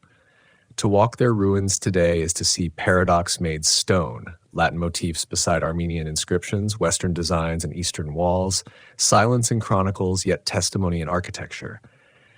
Each tower becomes a question, each wall a reminder that history's erasers cannot always conceal what stone preserves. This survival through fortresses reveals the adaptability of the Brotherhood. Stripped of estates in Europe, they redefine themselves not through wealth, but through skill, offering what they alone could give: defense, discipline, architecture, and finance.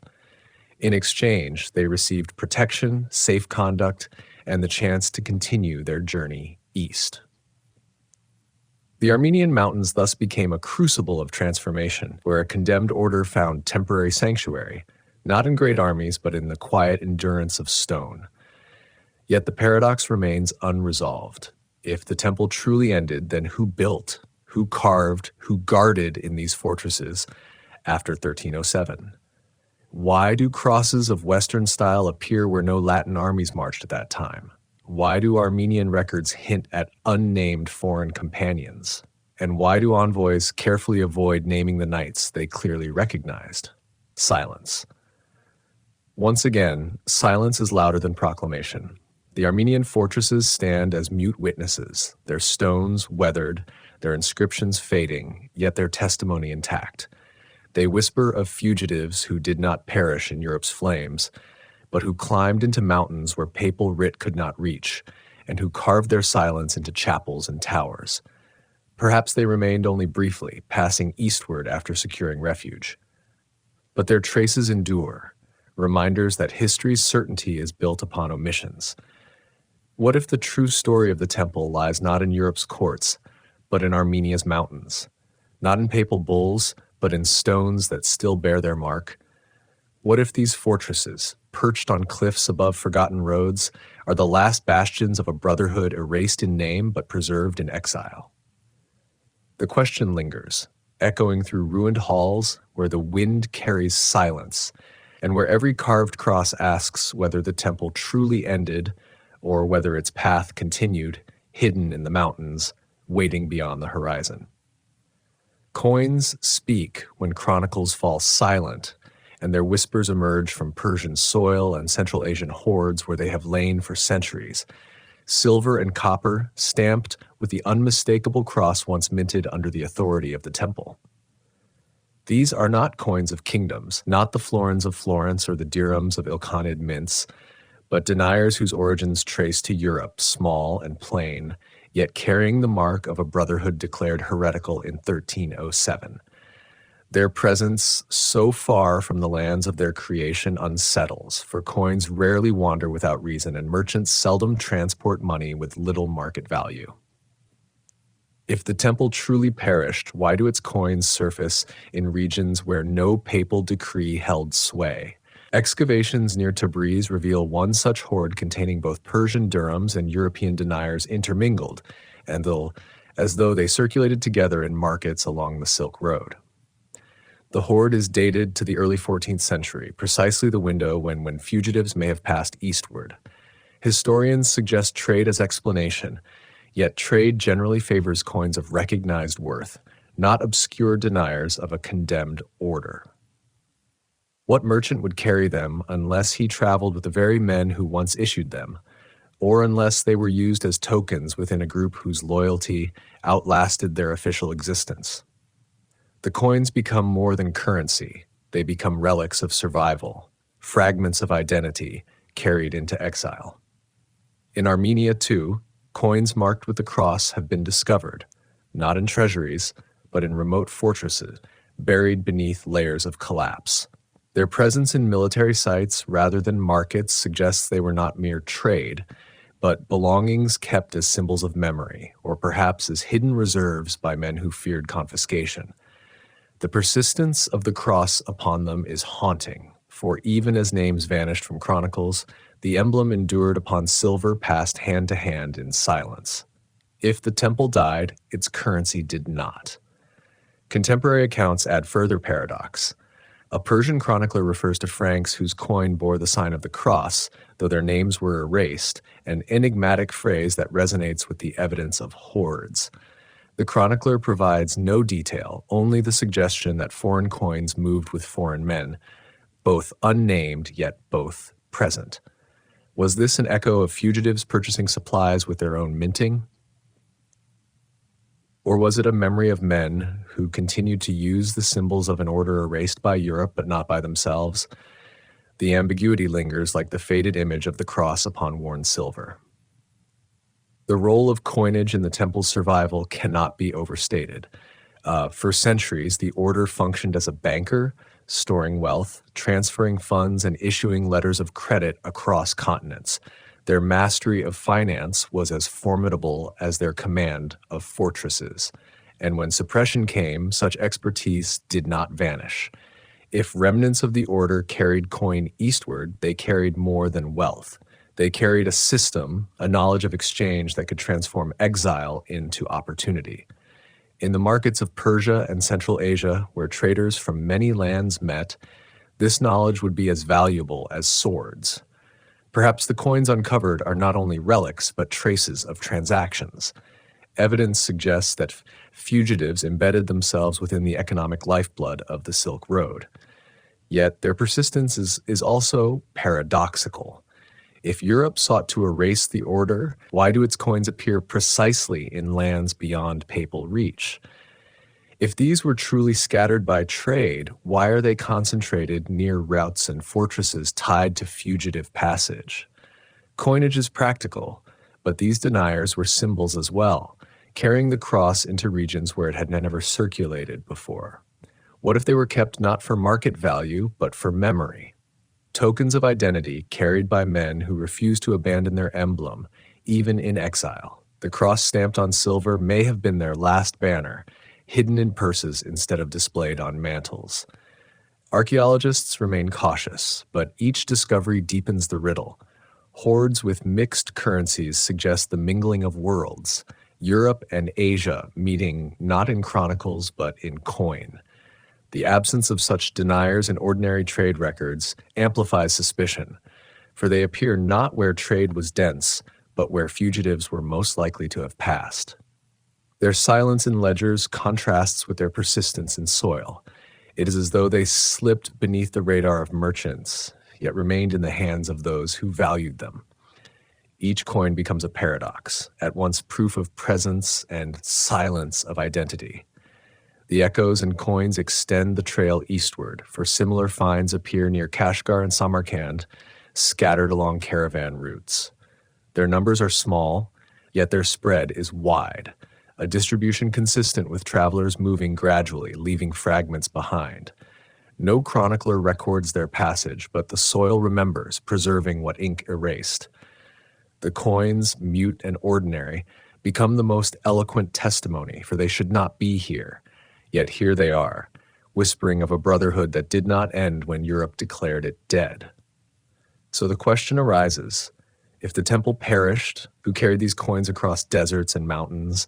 Who paid with them in markets where they had no value? Who left them buried in fortresses abandoned centuries ago?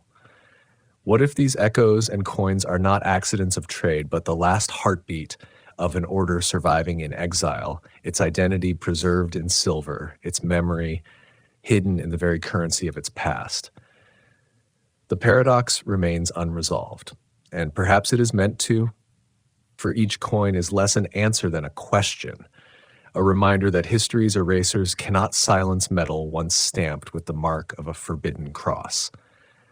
The silence of chronicles grows heavier when the name of Marco Polo enters the labyrinth. His journey eastward in the late 13th century is celebrated as the bridge between Europe and the Mongol world. Yet even his account is laced with gaps, omissions, and ambiguities.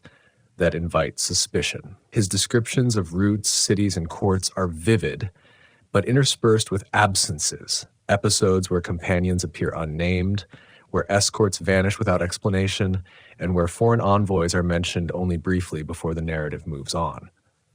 Scholars explain these silences as literary devices or forgetfulness. Yet in the shadow of the temple's suppression, the possibility emerges that Polo's path intersected with fugitives, their presence concealed in plain sight, erased from the text, yet embedded in the journey. Venetian merchants were pragmatic, concerned with profit, survival, and alliances, and they often turned a blind eye to ecclesiastical decrees when they interfered with trade. If remnants of the temple sought eastward passage, what safer cloak than to travel within the entourage of Venetian merchants already in Mongol service, Polo's own family connections. His father and uncle, long entangled in Eastern trade, offered precisely the network through which exiles could move unnoticed. His journey was not undertaken in solitude, but with companions, some of whom remain unnamed. Who were these shadows walking beside him? Disciplined riders whose anonymity suited both merchant discretion and fugitive survival. The timing is suggestive. Polo returned to Venice around 1295, only years before the suppression. Yet his stories of Mongol tolerance and opportunity spread widely across Europe. Could his accounts have inspired later fugitives, showing that the road was not fantasy, but reality, that a path existed where condemned men could survive? And could his family's lingering networks in the East have served as conduits for fugitives after 1307, channels that left no trace in chronicles but carried disciplined riders into Mongol domains? The paradox sharpens. A celebrated merchant's journey may conceal the exile of a brotherhood erased by Europe. The possibility is reinforced by subtle echoes in Polo's own text. He describes envoys arriving at the court of Kublai Khan, some Latin, some nameless, all bearing gifts and pledges. He notes the presence of Franks of the West serving as guards in distant provinces, their identities vague, their allegiance unclear. He never calls them Templars, yet the descriptions align uncannily with their discipline and equipment. Was this omission deliberate, a silence chosen to protect, or simply a gap in his narrative? Either way, the absence becomes more telling than any declaration. Later, readers found the account riddled with paradoxes. Some accuse Polo of fabrication, arguing that his silence on the Great Wall or certain rituals proves he never went where he claimed. Others argue the opposite, that his omissions signal not ignorance, but discretion, a refusal to record what he was not free to reveal. If fugitives traveled in his orbit, their presence would demand such discretion. The narrative would be shaped by silence, recording only what was safe, erasing what could expose. Thus, Polo's book may not only be a record of trade, but also a veil over the exile of others. Venetian archives deepen the suspicion.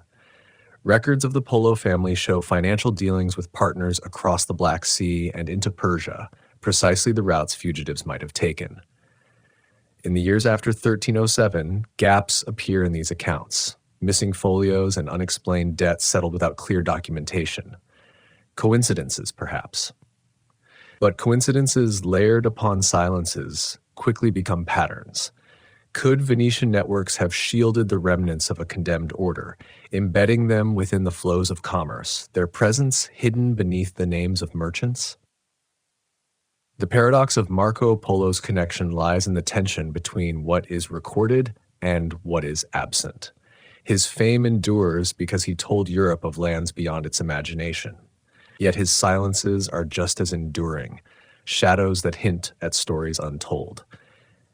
If the temple survived, then his journey provides both precedent and pathway, showing how fugitives could travel east, how they could survive by blending with trade, and how they could vanish into the anonymity of merchants. His silence may not prove their presence, but it refuses to deny it. In the broader arc, the Polo connection serves as more than a curiosity. It is a hinge where myth and possibility converge.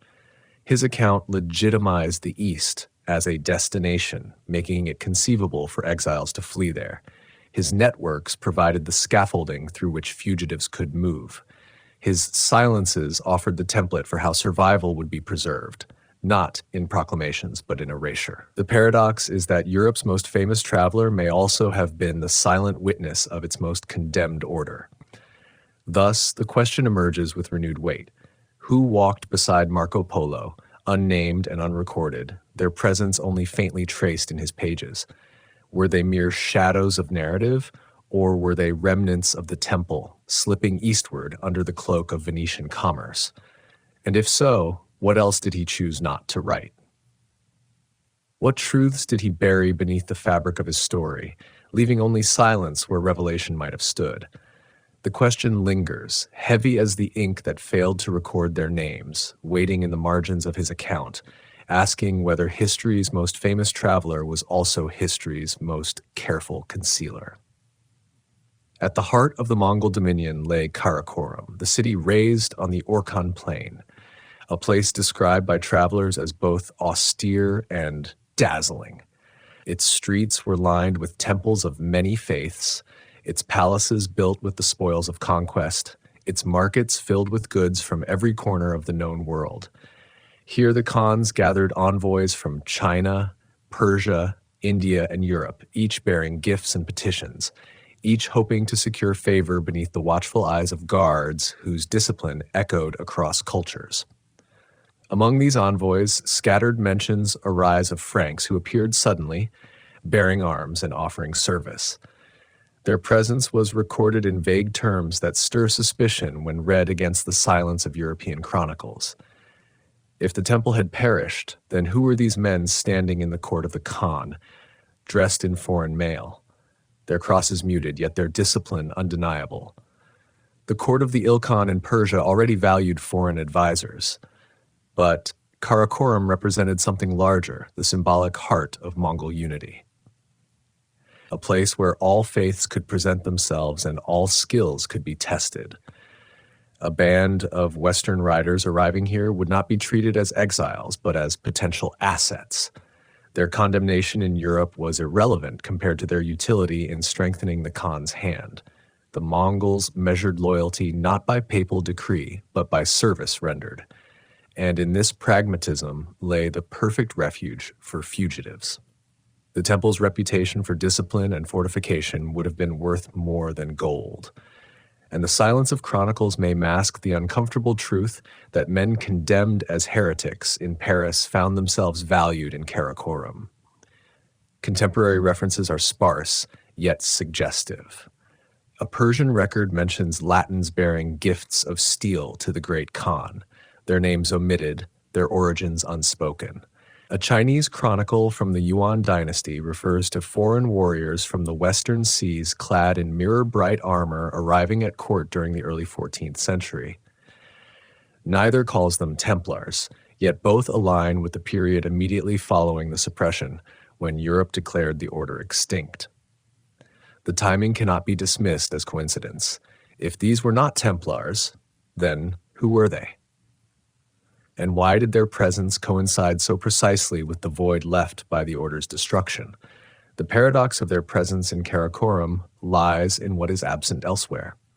European chronicles never mention such embassies. Papal records remain silent, and royal archives avoid any hint that fugitives survived. Yet in the East, in sources distant from Rome's reach, fragments of their presence endure. The silence of the West and the whispers of the East form two halves of the same riddle. One erases, the other remembers. Together, they suggest a story hidden in plain sight, a story that refuses to die despite centuries of suppression. The rituals of the Mongol court would have magnified the impact of their arrival.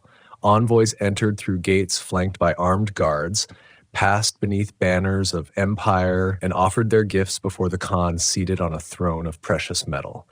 Imagine the weight of foreign knights presenting arms or armor, their discipline clear even in silence, their presence a spectacle to both allies and rivals.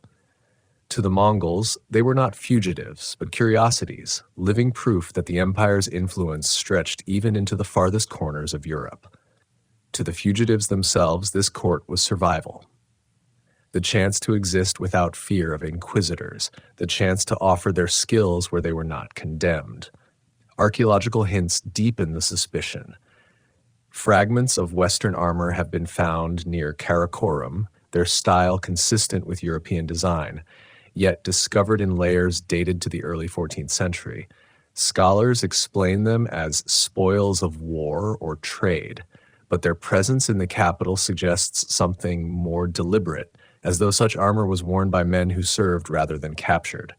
Coins of European mint, too, have surfaced in excavations, mingled with local currency, their journey unexplained unless carried by men who traveled there themselves.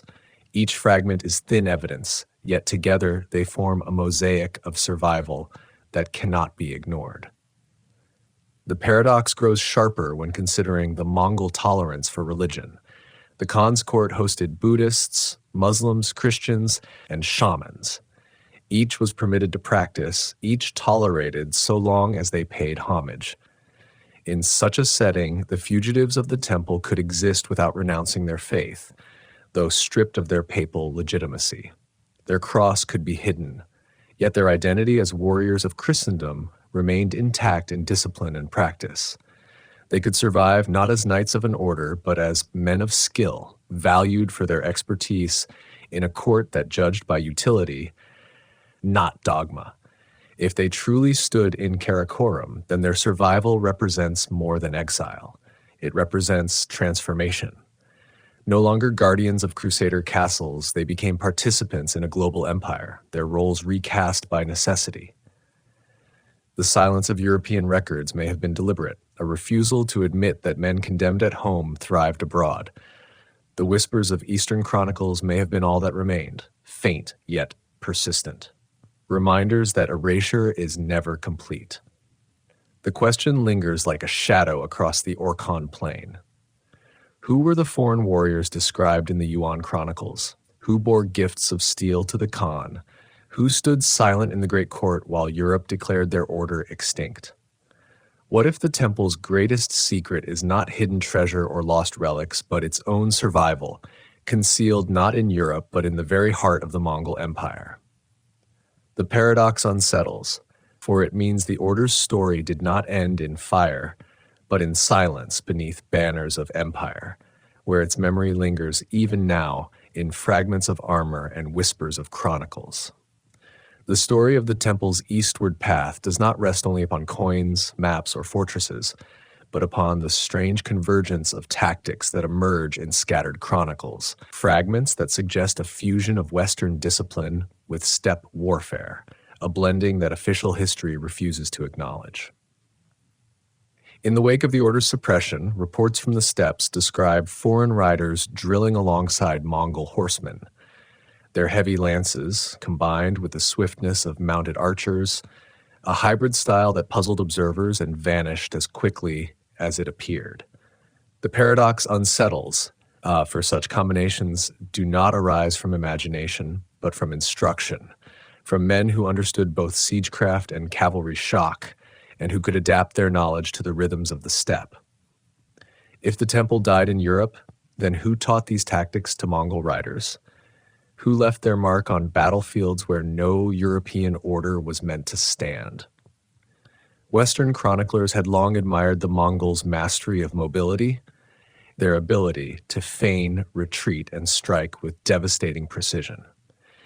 Yet the Mongols themselves valued the heavy charge, the disciplined line of armored knights who could break defenses by force. Accounts of battles in Central Asia during the early 14th century record foreign contingents fighting in ways unfamiliar to traditional steppe warfare. Armored in steel, wielding long swords, their shock tactics described in tones that echo the discipline of crusader orders. The chroniclers do not call them Templars, but they describe their methods with uncanny accuracy, methods cultivated over centuries in Europe and the Levant. Could it be that the fugitives, stripped of their name, preserved their identity through instruction, training Mongol units in the very skills Rome had condemned? Persian accounts add further intrigue. A manuscript mentions warriors of the cross who demonstrated engines of war, devices for hurling stones and fire against fortifications. These innovations were more familiar to crusader castles than to nomadic armies. The description of these engines aligns with designs perfected in the Mediterranean, knowledge unlikely to reach the steppes without intermediaries. Who else but the remnants of the temple? Guardians of fortified knowledge could have carried such designs eastward. And why does this record appear in Persia after 1307, the very moment when such knowledge should have been extinguished in Europe? The coincidence strains belief, suggesting not myth, but survival hidden within military adaptation. Archaeological remains reinforce the paradox. Excavations near Samarkand reveal fragments of iron stirrups and spurs shaped in Western style, dated to the early 14th century. These are not the equipment of traders or pilgrims, but of riders trained for war, riders whose methods differed from the fluid archery of Mongol cavalry. Some dismiss these as spoils of war, yet their context within settlements rather than battlefields suggests they were used, not captured. The evidence is faint but insistent, whispering of foreign riders who did not merely pass through, but who integrated, teaching, adapting, and leaving their mark upon the tactics of the empire. The paradox of tactical fusion lies in its silence in Western records. No pope ever admitted that fugitives of the temple served Mongol princes. No chronicler confessed that heretics trained the enemies of Christendom. Yet the fragments of Eastern chronicles suggest otherwise, that knowledge of castles, lances, and engines flowed eastward in the hands of men condemned in the West. The silence is telling, for erasure is easier than admission, and what ruler would acknowledge that those he burned in Paris strengthened armies beyond his control? The absence of record may itself be proof, the deliberate omission of a truth too dangerous to preserve. The blending of tactics also raises a deeper question. What becomes of an order when stripped of its faith but not its skill? In exile, survival would depend not upon vows but upon usefulness. And in the Mongol world, usefulness was measured by martial success. To teach, to train, to blend Western discipline with steppe speed was to purchase survival, to transform condemnation into currency. The temple may have lost its castles, but its knowledge remained intact, and in the East, that knowledge was wealth beyond measure. Perhaps this was the true treasure carried eastward, not gold or relics, but the intangible inheritance of discipline, strategy, and engineering, gifts more enduring than any coin. The echoes of this fusion linger in Mongol chronicles that describe foreign riders leading charges with heavy cavalry supported by archers in coordinated strikes, a pattern unfamiliar to traditional tactics, but effective in new campaigns. Such echoes vanish quickly, suggesting they were never institutionalized, only experimented with during a brief window of contact. Yet their presence, however fleeting, signals that fugitives of the temple did more than survive. They influenced, leaving a fingerprint upon the military history of lands Europe never credited them with reaching. Thus, the paradox emerges in sharper relief. If the temple was annihilated, why do battle accounts describe their tactics where no Europeans were supposed to stand? Why do Persian manuscripts recall engines of war designed in crusader castles? And why do archaeological finds in Central Asia preserve spurs and armor shaped in Western hands?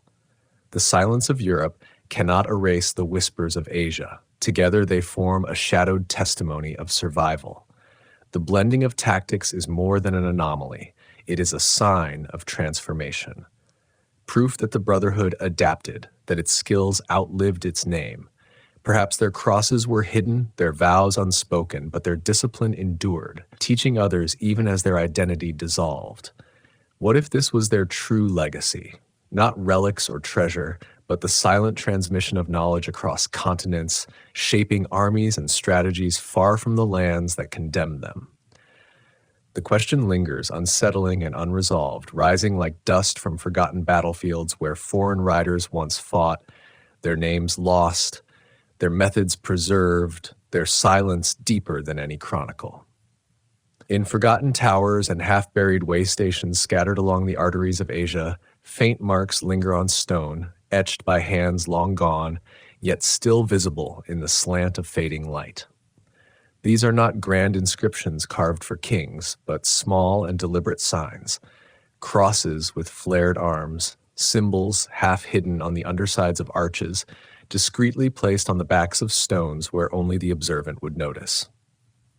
Their presence unsettles because local traditions offer no explanation, and their form aligns more closely with Western designs than with the motifs of Persia or the steppe.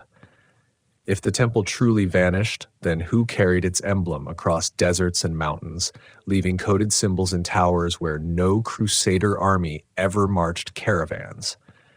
The fortified inns that line the Silk Road often bear such whispers. Some ruins near Nishapur and Kashgar reveal carvings on gate stones that resemble the Pate Cross, weathered but distinct.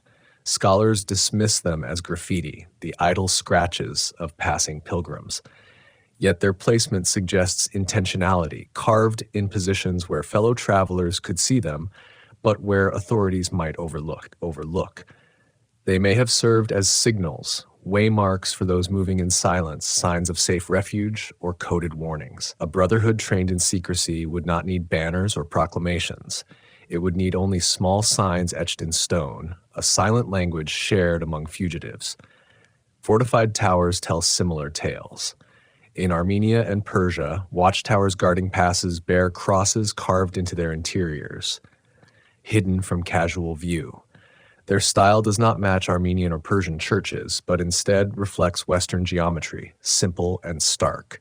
Were these the marks of exiles who passed through, leaving behind the symbol of a brotherhood condemned in Europe, but preserved in their own memory?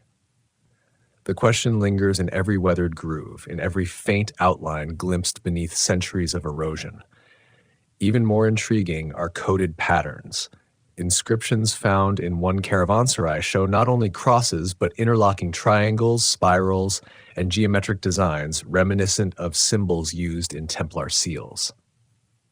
These motifs appear beside inscriptions in Persian and Syriac, suggesting cultural blending, as if fugitives shared space with Nestorian Christians or local builders.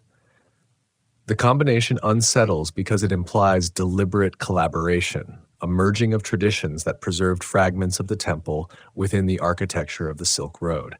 If true, then the order's survival was not only physical, but symbolic, its language of secrecy continuing in stone even as its name was erased in Europe. Travelers' testimonies add faint echoes. A Franciscan envoy described finding strange signs of the cross carved upon the walls of an inn, though no Latin dwelt there, a passing remark that reveals more than intended. Why would such symbols appear in regions without Latin settlements, unless carried there by men moving without record?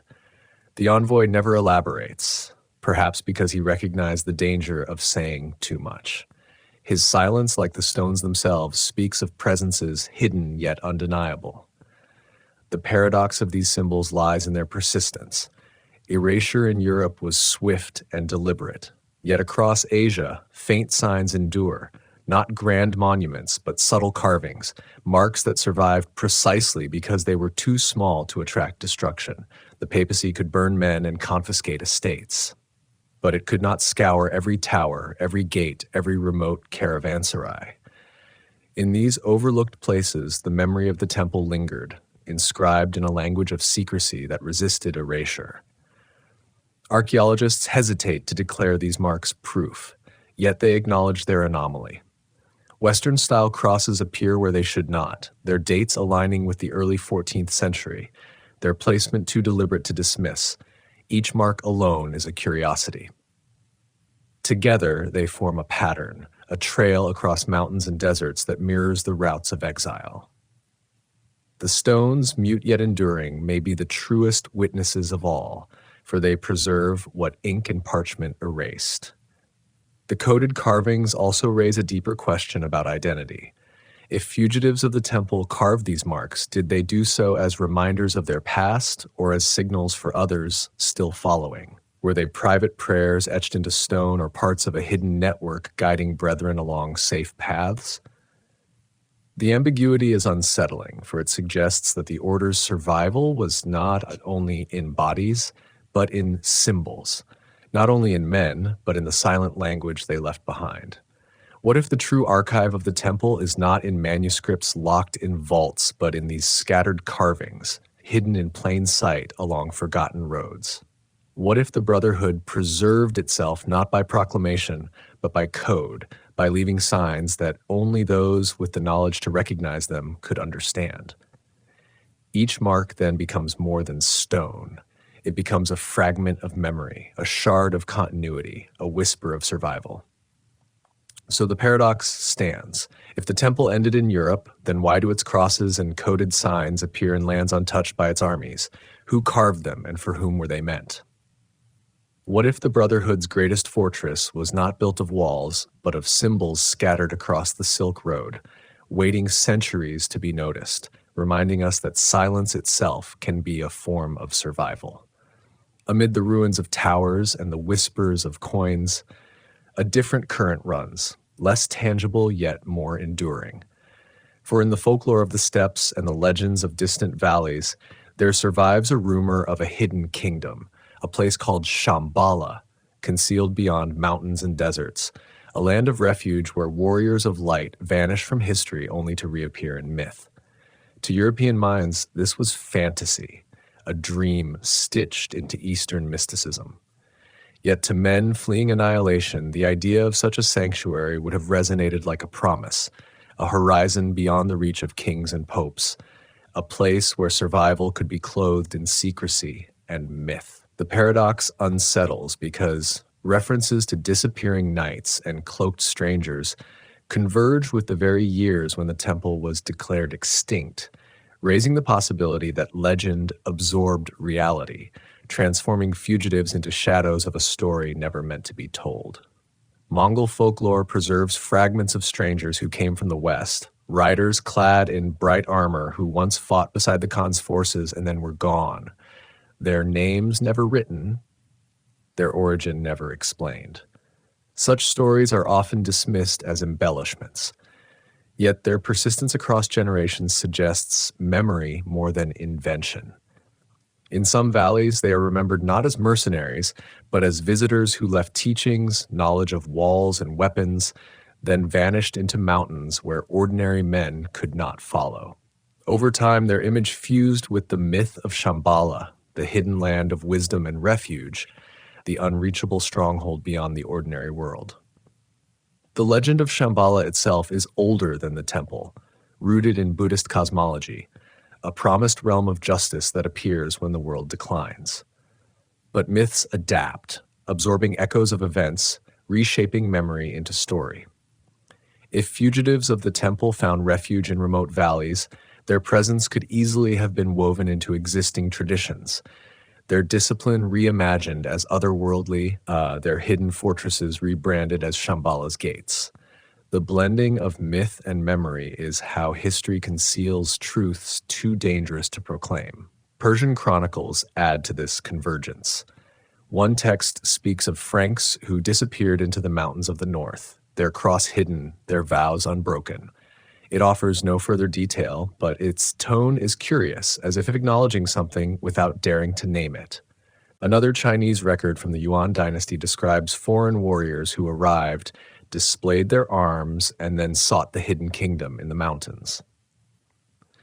A phrase scholars dismiss as allegory, yet it aligns too neatly with the trail of fugitives.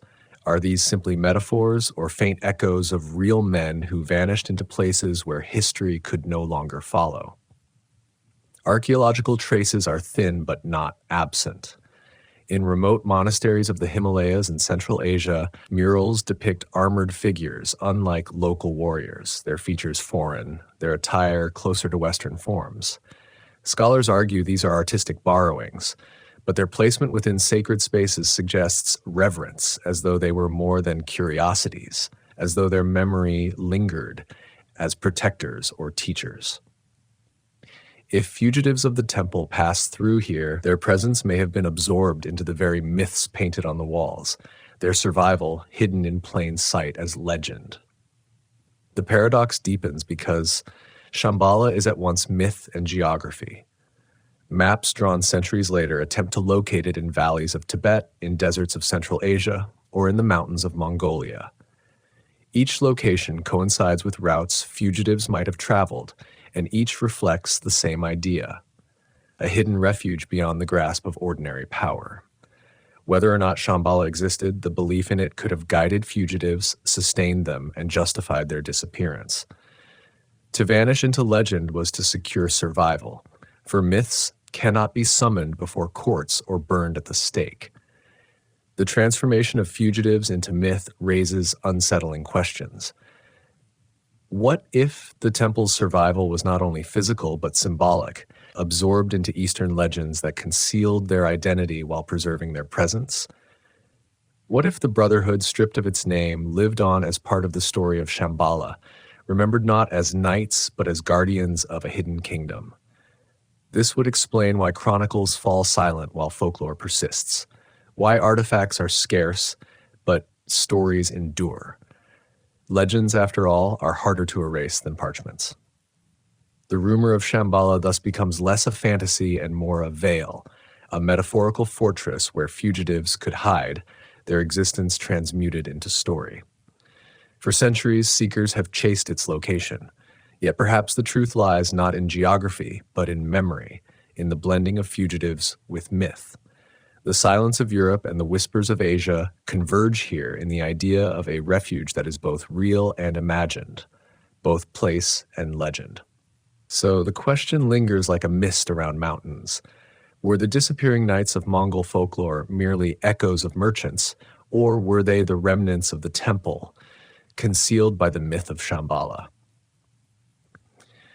Did they vanish into valleys unknown, leaving behind fragments of stone and whispers of discipline? Or did they live on as part of a legend that survives precisely because it cannot be proven? What if the temple's greatest fortress was not built of stone at all, but of myth itself, a sanctuary of story where history could not touch them? If legend wrapped the fugitives in the veil of Shambhala, the archives of Europe tried to erase them altogether. And here the paradox becomes most visible. For the very places that should preserve memory fall silent exactly where questions sharpen. Papal transcripts of trials against the temple are riddled with missing pages. Testimonies cut mid-sentence, witnesses named once and never again, as if their words were deliberately excised. Genoese ledgers, meticulous in recording cargo and coin, lose entire folios in the years after 1307, gaps that coincide with a period when ships were said to vanish into eastern waters. Armenian chancery rolls speak of foreign companions and then fall mute, leaving no correspondence, no names, only a void where explanation should be. Erasure is seldom so precise, and the pattern of silence itself becomes evidence, for accidents rarely occur with such consistency. Consider the papal inquiry held in Poitiers, where depositions of brothers survive in fragments. Some copies end abruptly, others resume with new witnesses, but without transitions. Entire testimonies vanish, leaving only hints that something more was said. Why are the omissions clustered around questions of escape, of treasure, of foreign contacts? Why are the most ordinary confessions preserved in full, while the most troubling dissolve into blank spaces? The suspicion grows that records were not lost to time, but to deliberate pruning, a careful removal of details that might have revealed continuities the Church preferred to deny. The same pattern appears in secular archives. Royal accounts list properties seized from the order, yet the inventories are curiously incomplete. Vast sums of coin remain unaccounted for, ships recorded as transferred without noting recipients, estates left without heirs or claimants. In France, the crown enriched itself on the ruins of the temple. Yet even here, documents fall silent, gaps aligned with properties near ports and roads eastward. If this is negligence, it is suspiciously consistent. If it is chance, it is improbably precise. Erasure again looms as intention, not accident. The Genoese ledgers sharpen the suspicion further. Pages preserved before 1307 flow with unbroken clarity, recording merchants, escorts, cargoes, and ports. But from 1307 to 1312, folios vanish, torn or missing. And when they resume, debts have been settled without explanation, voyages completed without detail. It is as though the very years when fugitives may have passed were wiped from record, leaving no names, only the shadow of transactions too dangerous to preserve. Merchants were pragmatic, but pragmatism included discretion, and the erasure of records may have been the price of survival for both merchants and those they concealed. Even more haunting are the testimonies that almost surfaced. In one inquisitorial document, a brother begins to describe companions who fled by sea, only for the deposition to end abruptly. No continuation survives, and no further reference is made to the statement. In another, a witness mentions brothers who traveled east. Then the manuscript breaks, the page missing, the trail cut off. These are not random accidents, for the missing sections occur at the very moments when the fate of fugitives is in question. Silence falls like a curtain, blocking the view just as the road bends. The Armenian records tell a similar tale. Royal charters grant safe conduct to Latin brothers, but the accompanying correspondence is absent, destroyed, or withheld. Chronicles mention companions in service to the king, but their names are never written. Armenian scribes were precise, yet here they turn vague as though constrained by unseen pressures. Was this silence chosen to protect the fugitives or to avoid angering Rome? Either way, the result is the same. An absence where identity should be, a shadow where clarity might have revealed survival. The erased archives reveal not only what is missing, but also what is preserved. The repetition of absences suggests coordination, as if multiple authorities, secular and ecclesiastical, silently agreed to excise the same truths. The temple's destruction was not only physical, but also textual. Not only were men burned, but words removed. Yet the precision of the erasure betrays the effort, for gaps aligned so neatly raise more suspicion than silence scattered at random. To erase too cleanly is to leave behind the outline of what was meant to be hidden. This paradox unsettles because it suggests complicity at the highest levels. If the temple truly perished, why fear the words of a few fugitives? Why remove ledgers that merely record ships and coin? Why strike out testimonies that could have been dismissed as rumor? Unless, of course, the words were not rumor, the ledgers not empty, and the fugitives not so few.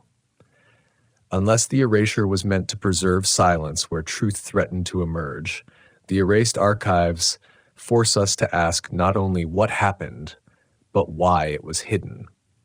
Was it shame that Europe's most disciplined brotherhood found survival not in faith, but in flight? Was it fear that their knowledge of finance and war continued beyond papal control? Or was it convenience that kings enriched themselves with confiscated wealth while quietly allowing the men themselves to vanish eastward, too useful to destroy, too dangerous to acknowledge? Whatever the motive, the result is the same. History records destruction, but the archives themselves tell a story of deliberate forgetting. So the question echoes louder than any preserved word. If the temple was truly annihilated, why do the archives bleed silence exactly where their trail continues? What if the greatest proof of their survival is not what is written, but what is missing? Not the presence of testimony, but the deliberate absence of it? What if history's neat ending is itself the greatest eraser, a story rewritten to hide a brotherhood whose path led beyond the reach of Europe, preserved only in whispers, fragments, and the blank spaces of erased archives? Far from the papal courts and the erased ledgers of Europe, another voice records fragments that unsettle the silence. The chronicles of the Yuan dynasty in China, composed by officials who had little interest in papal decrees, but every reason to note the appearance of foreigners in service to the empire, contain scattered references to Franks of the West, men who bore swords longer than Mongol sabers, men whose armor shone like mirrors in the sun, whose discipline and formation resembled neither the tribes of the steppe nor the armies of China. The chroniclers do not name them Templars, yet the description aligns uncannily with the Brotherhood's legacy, and the dates of their mention fall uncomfortably close to the years immediately following the suppression in Europe. One entry describes a group of foreigners presented before the Khan, bearing gifts of steel and coin, their speech strange, their manner disciplined. Another notes their presence in a campaign along the frontier, where they fought in tight formation rather than the fluid maneuvers of Mongol cavalry. Such details, though brief, are striking, for they insert Western military methods into a context where they should not exist. Who were these men, if not fugitives? And why does their presence coincide so precisely with the disappearance of an order officially declared extinct? The paradox is sharpened by the fact that the Yuan chroniclers had no reason to fabricate such accounts. Their purpose was record, not myth. The Chinese records are precise in ways European archives are not. They note numbers, equipment, and even the reactions of local commanders to these strange foreigners. Their armor was described as heavier, they had their swords longer, their shields broader, their methods reliant on formation and charge rather than skirmish. These details echo the martial tradition of the temple honed in the Levant, where fortresses demanded both cavalry shock and defensive resilience. The chroniclers seem puzzled yet respectful, noting their utility without judgment. This neutrality itself is striking, for it contrasts with the venom of European accounts. In Asia, they were not heretics, merely foreigners who served. Archaeological evidence supports these echoes. In sites associated with Yuan military outposts, fragments of Western-style armor and spurs have been unearthed, their metallurgy distinct from local craft. Some scholars insist these were traded items, trophies brought east by merchants. But their context within garrisons suggests use rather than ornament. If these were merely curiosities, why would they appear in barracks among weapons ready for war? The implication is clear. They were worn, not displayed, used by men who fought in foreign service under the Yuan. The presence of Franks of the West in Chinese chronicles also raises questions about communication. How did they arrive? Who guided them across deserts and mountains into the very heart of Asia? The answer lies in the networks already traced: Armenian passes, Persian corridors, historian enclaves, and merchant caravans. By the time they reached Yuan territory, their identity had already been reshaped by survival, their cross hidden, their vows unspoken, but their discipline intact. To the Yuan scribes, they were curiosities, nothing more. Yet to us, their presence becomes revelation, proof that fugitives reached further than history admits. The paradox deepens because European chronicles are silent. No papal record admits the survival of disciplined bands in Asia. No royal archive acknowledges their exile. Yet in the East, they appear matter-of-fact, unembellished, simply present. Such asymmetry between silence and record suggests deliberate erasure in the West, concealment of a truth that the East had no reason to hide. What is ignored in Europe is acknowledged in China, and the dissonance between the two narratives becomes itself a form of testimony. The Yuan scribes also note that these foreigners did not remain long, that after one or two campaigns they disappeared, their traces dissolving into silence once more. Where did they go? Did they perish in war, absorbed into the vast casualty lists of Mongol campaigns? Did they vanish into mountain valleys, blending into local legends of hidden kingdoms? Or did they simply continue eastward beyond the chronicle's reach, dissolving into myth as swiftly as they had entered record? Their disappearance is as haunting as their arrival, a brief flare of visibility before darkness returned. This fleeting presence mirrors the very character of the temple's survival. Always half visible, never fully acknowledged, present in fragments, absent in proclamations. The Yuan chronicles confirm what Europe erased, yet they too leave questions unresolved. Their entries tantalizing in detail but frustrating in brevity. They reveal enough to disturb certainty, yet not enough to close the riddle. Perhaps that is the true legacy of these fugitives: to exist in the margins, to persist in fragments, to leave traces that resist annihilation yet refuse completion. So the question lingers in every line of the Yuan annals. Who were these foreign warriors clad in mirror-bright armor, whose discipline resembled that of Europe's most famous brotherhood, whose presence coincided with the years of their supposed annihilation? What if the temple's greatest secret was not a treasure hidden beneath Paris, but its own transformation? Its survival was recorded not in Europe's chronicles, but in China's, where strangers were remembered simply as men who served before vanishing once more into silence. Long after chronicles fall silent and ledgers close their pages, memory persists in the form of folklore, passed across campfires and woven into the tales of herders and travelers who kept no written record. Among Mongol traditions, scattered echoes remain of cloaked strangers from the west, riders who arrived with discipline, unlike the tribes of the steppe, who stayed briefly, fought with unfamiliar weapons, and then dissolved into the horizon as suddenly as they appeared. They are remembered not by names, but by shapes: the brightness of their armor, the length of their swords, the order of their charges. In the tales, they are not mercenaries, but wanderers, foreigners whose purpose was never explained, whose presence is felt more in mystery than in action.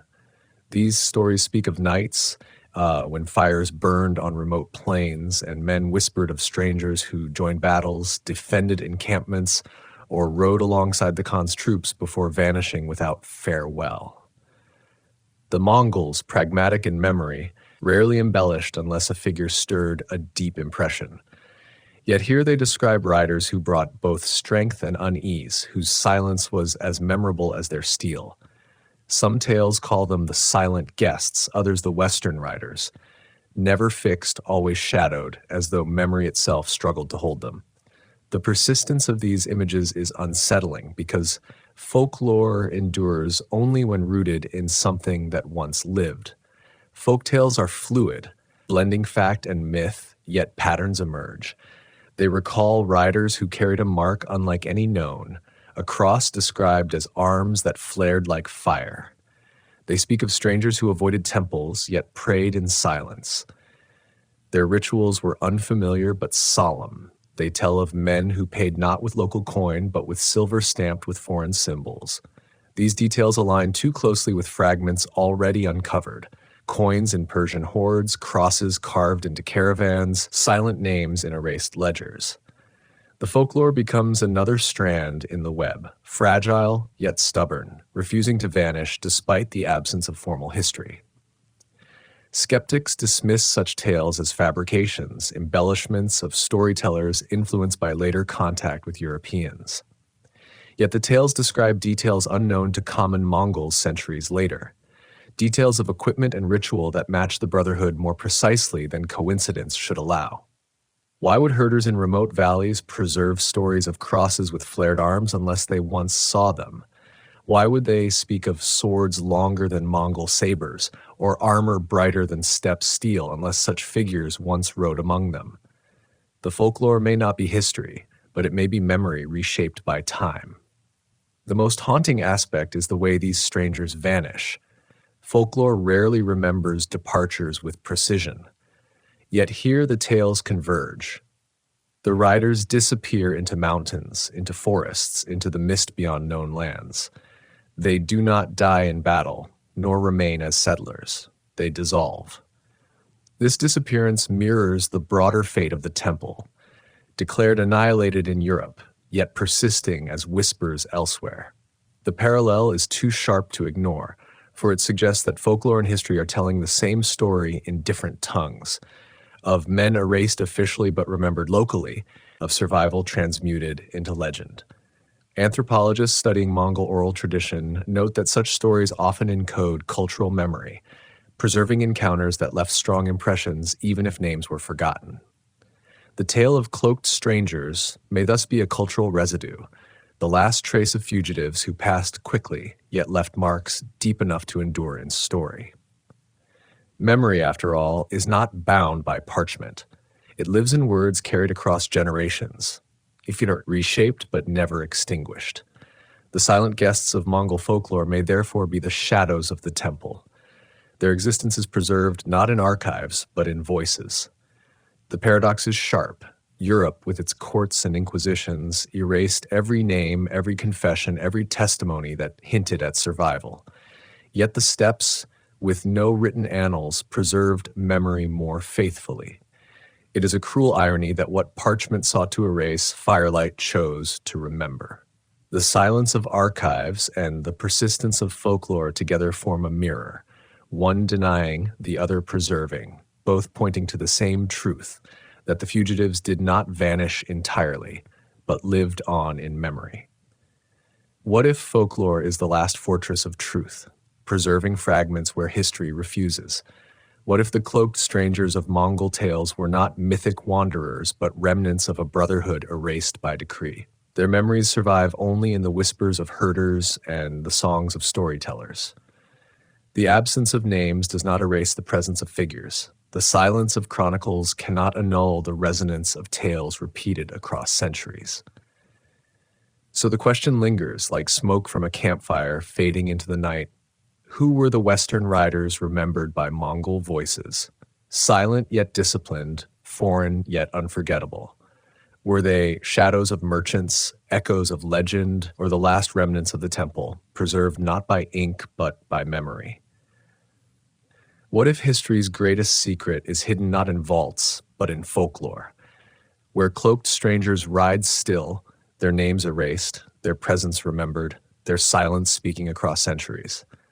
The Eastern Trail dissolves not with triumph or certainty, but with fragments scattered across deserts, mountains, and forgotten archives. Each piece points to a road that refuses to end. The fugitives of the temple were declared annihilated in Europe, burned at the stake, or absorbed into other orders. Yet the evidence whispers otherwise. Coins in Persian hoards, crosses carved into Armenian towers, letters written in Latin and Persian hands, Chinese chronicles noting foreign riders with mirror-bright armor. Each fragment alone can be dismissed, but together they form a shadow too coherent to ignore, the silhouette of survival hidden beneath centuries of silence. The map, with its precise lines ending in Karakoram, stands as the most direct accusation, a chart that should not exist, yet does. Stripped of ornament and filled only with the necessities of movement, its silence speaks more than chronicles, for it records roads traveled by men whom history insists were destroyed. The Armenian Bridge, the Taurian Thread, the Black Sea flank, all converge upon the same conclusion, that fugitives found passage where Europe offered only fire, and beyond Persia, the echoes grow stranger.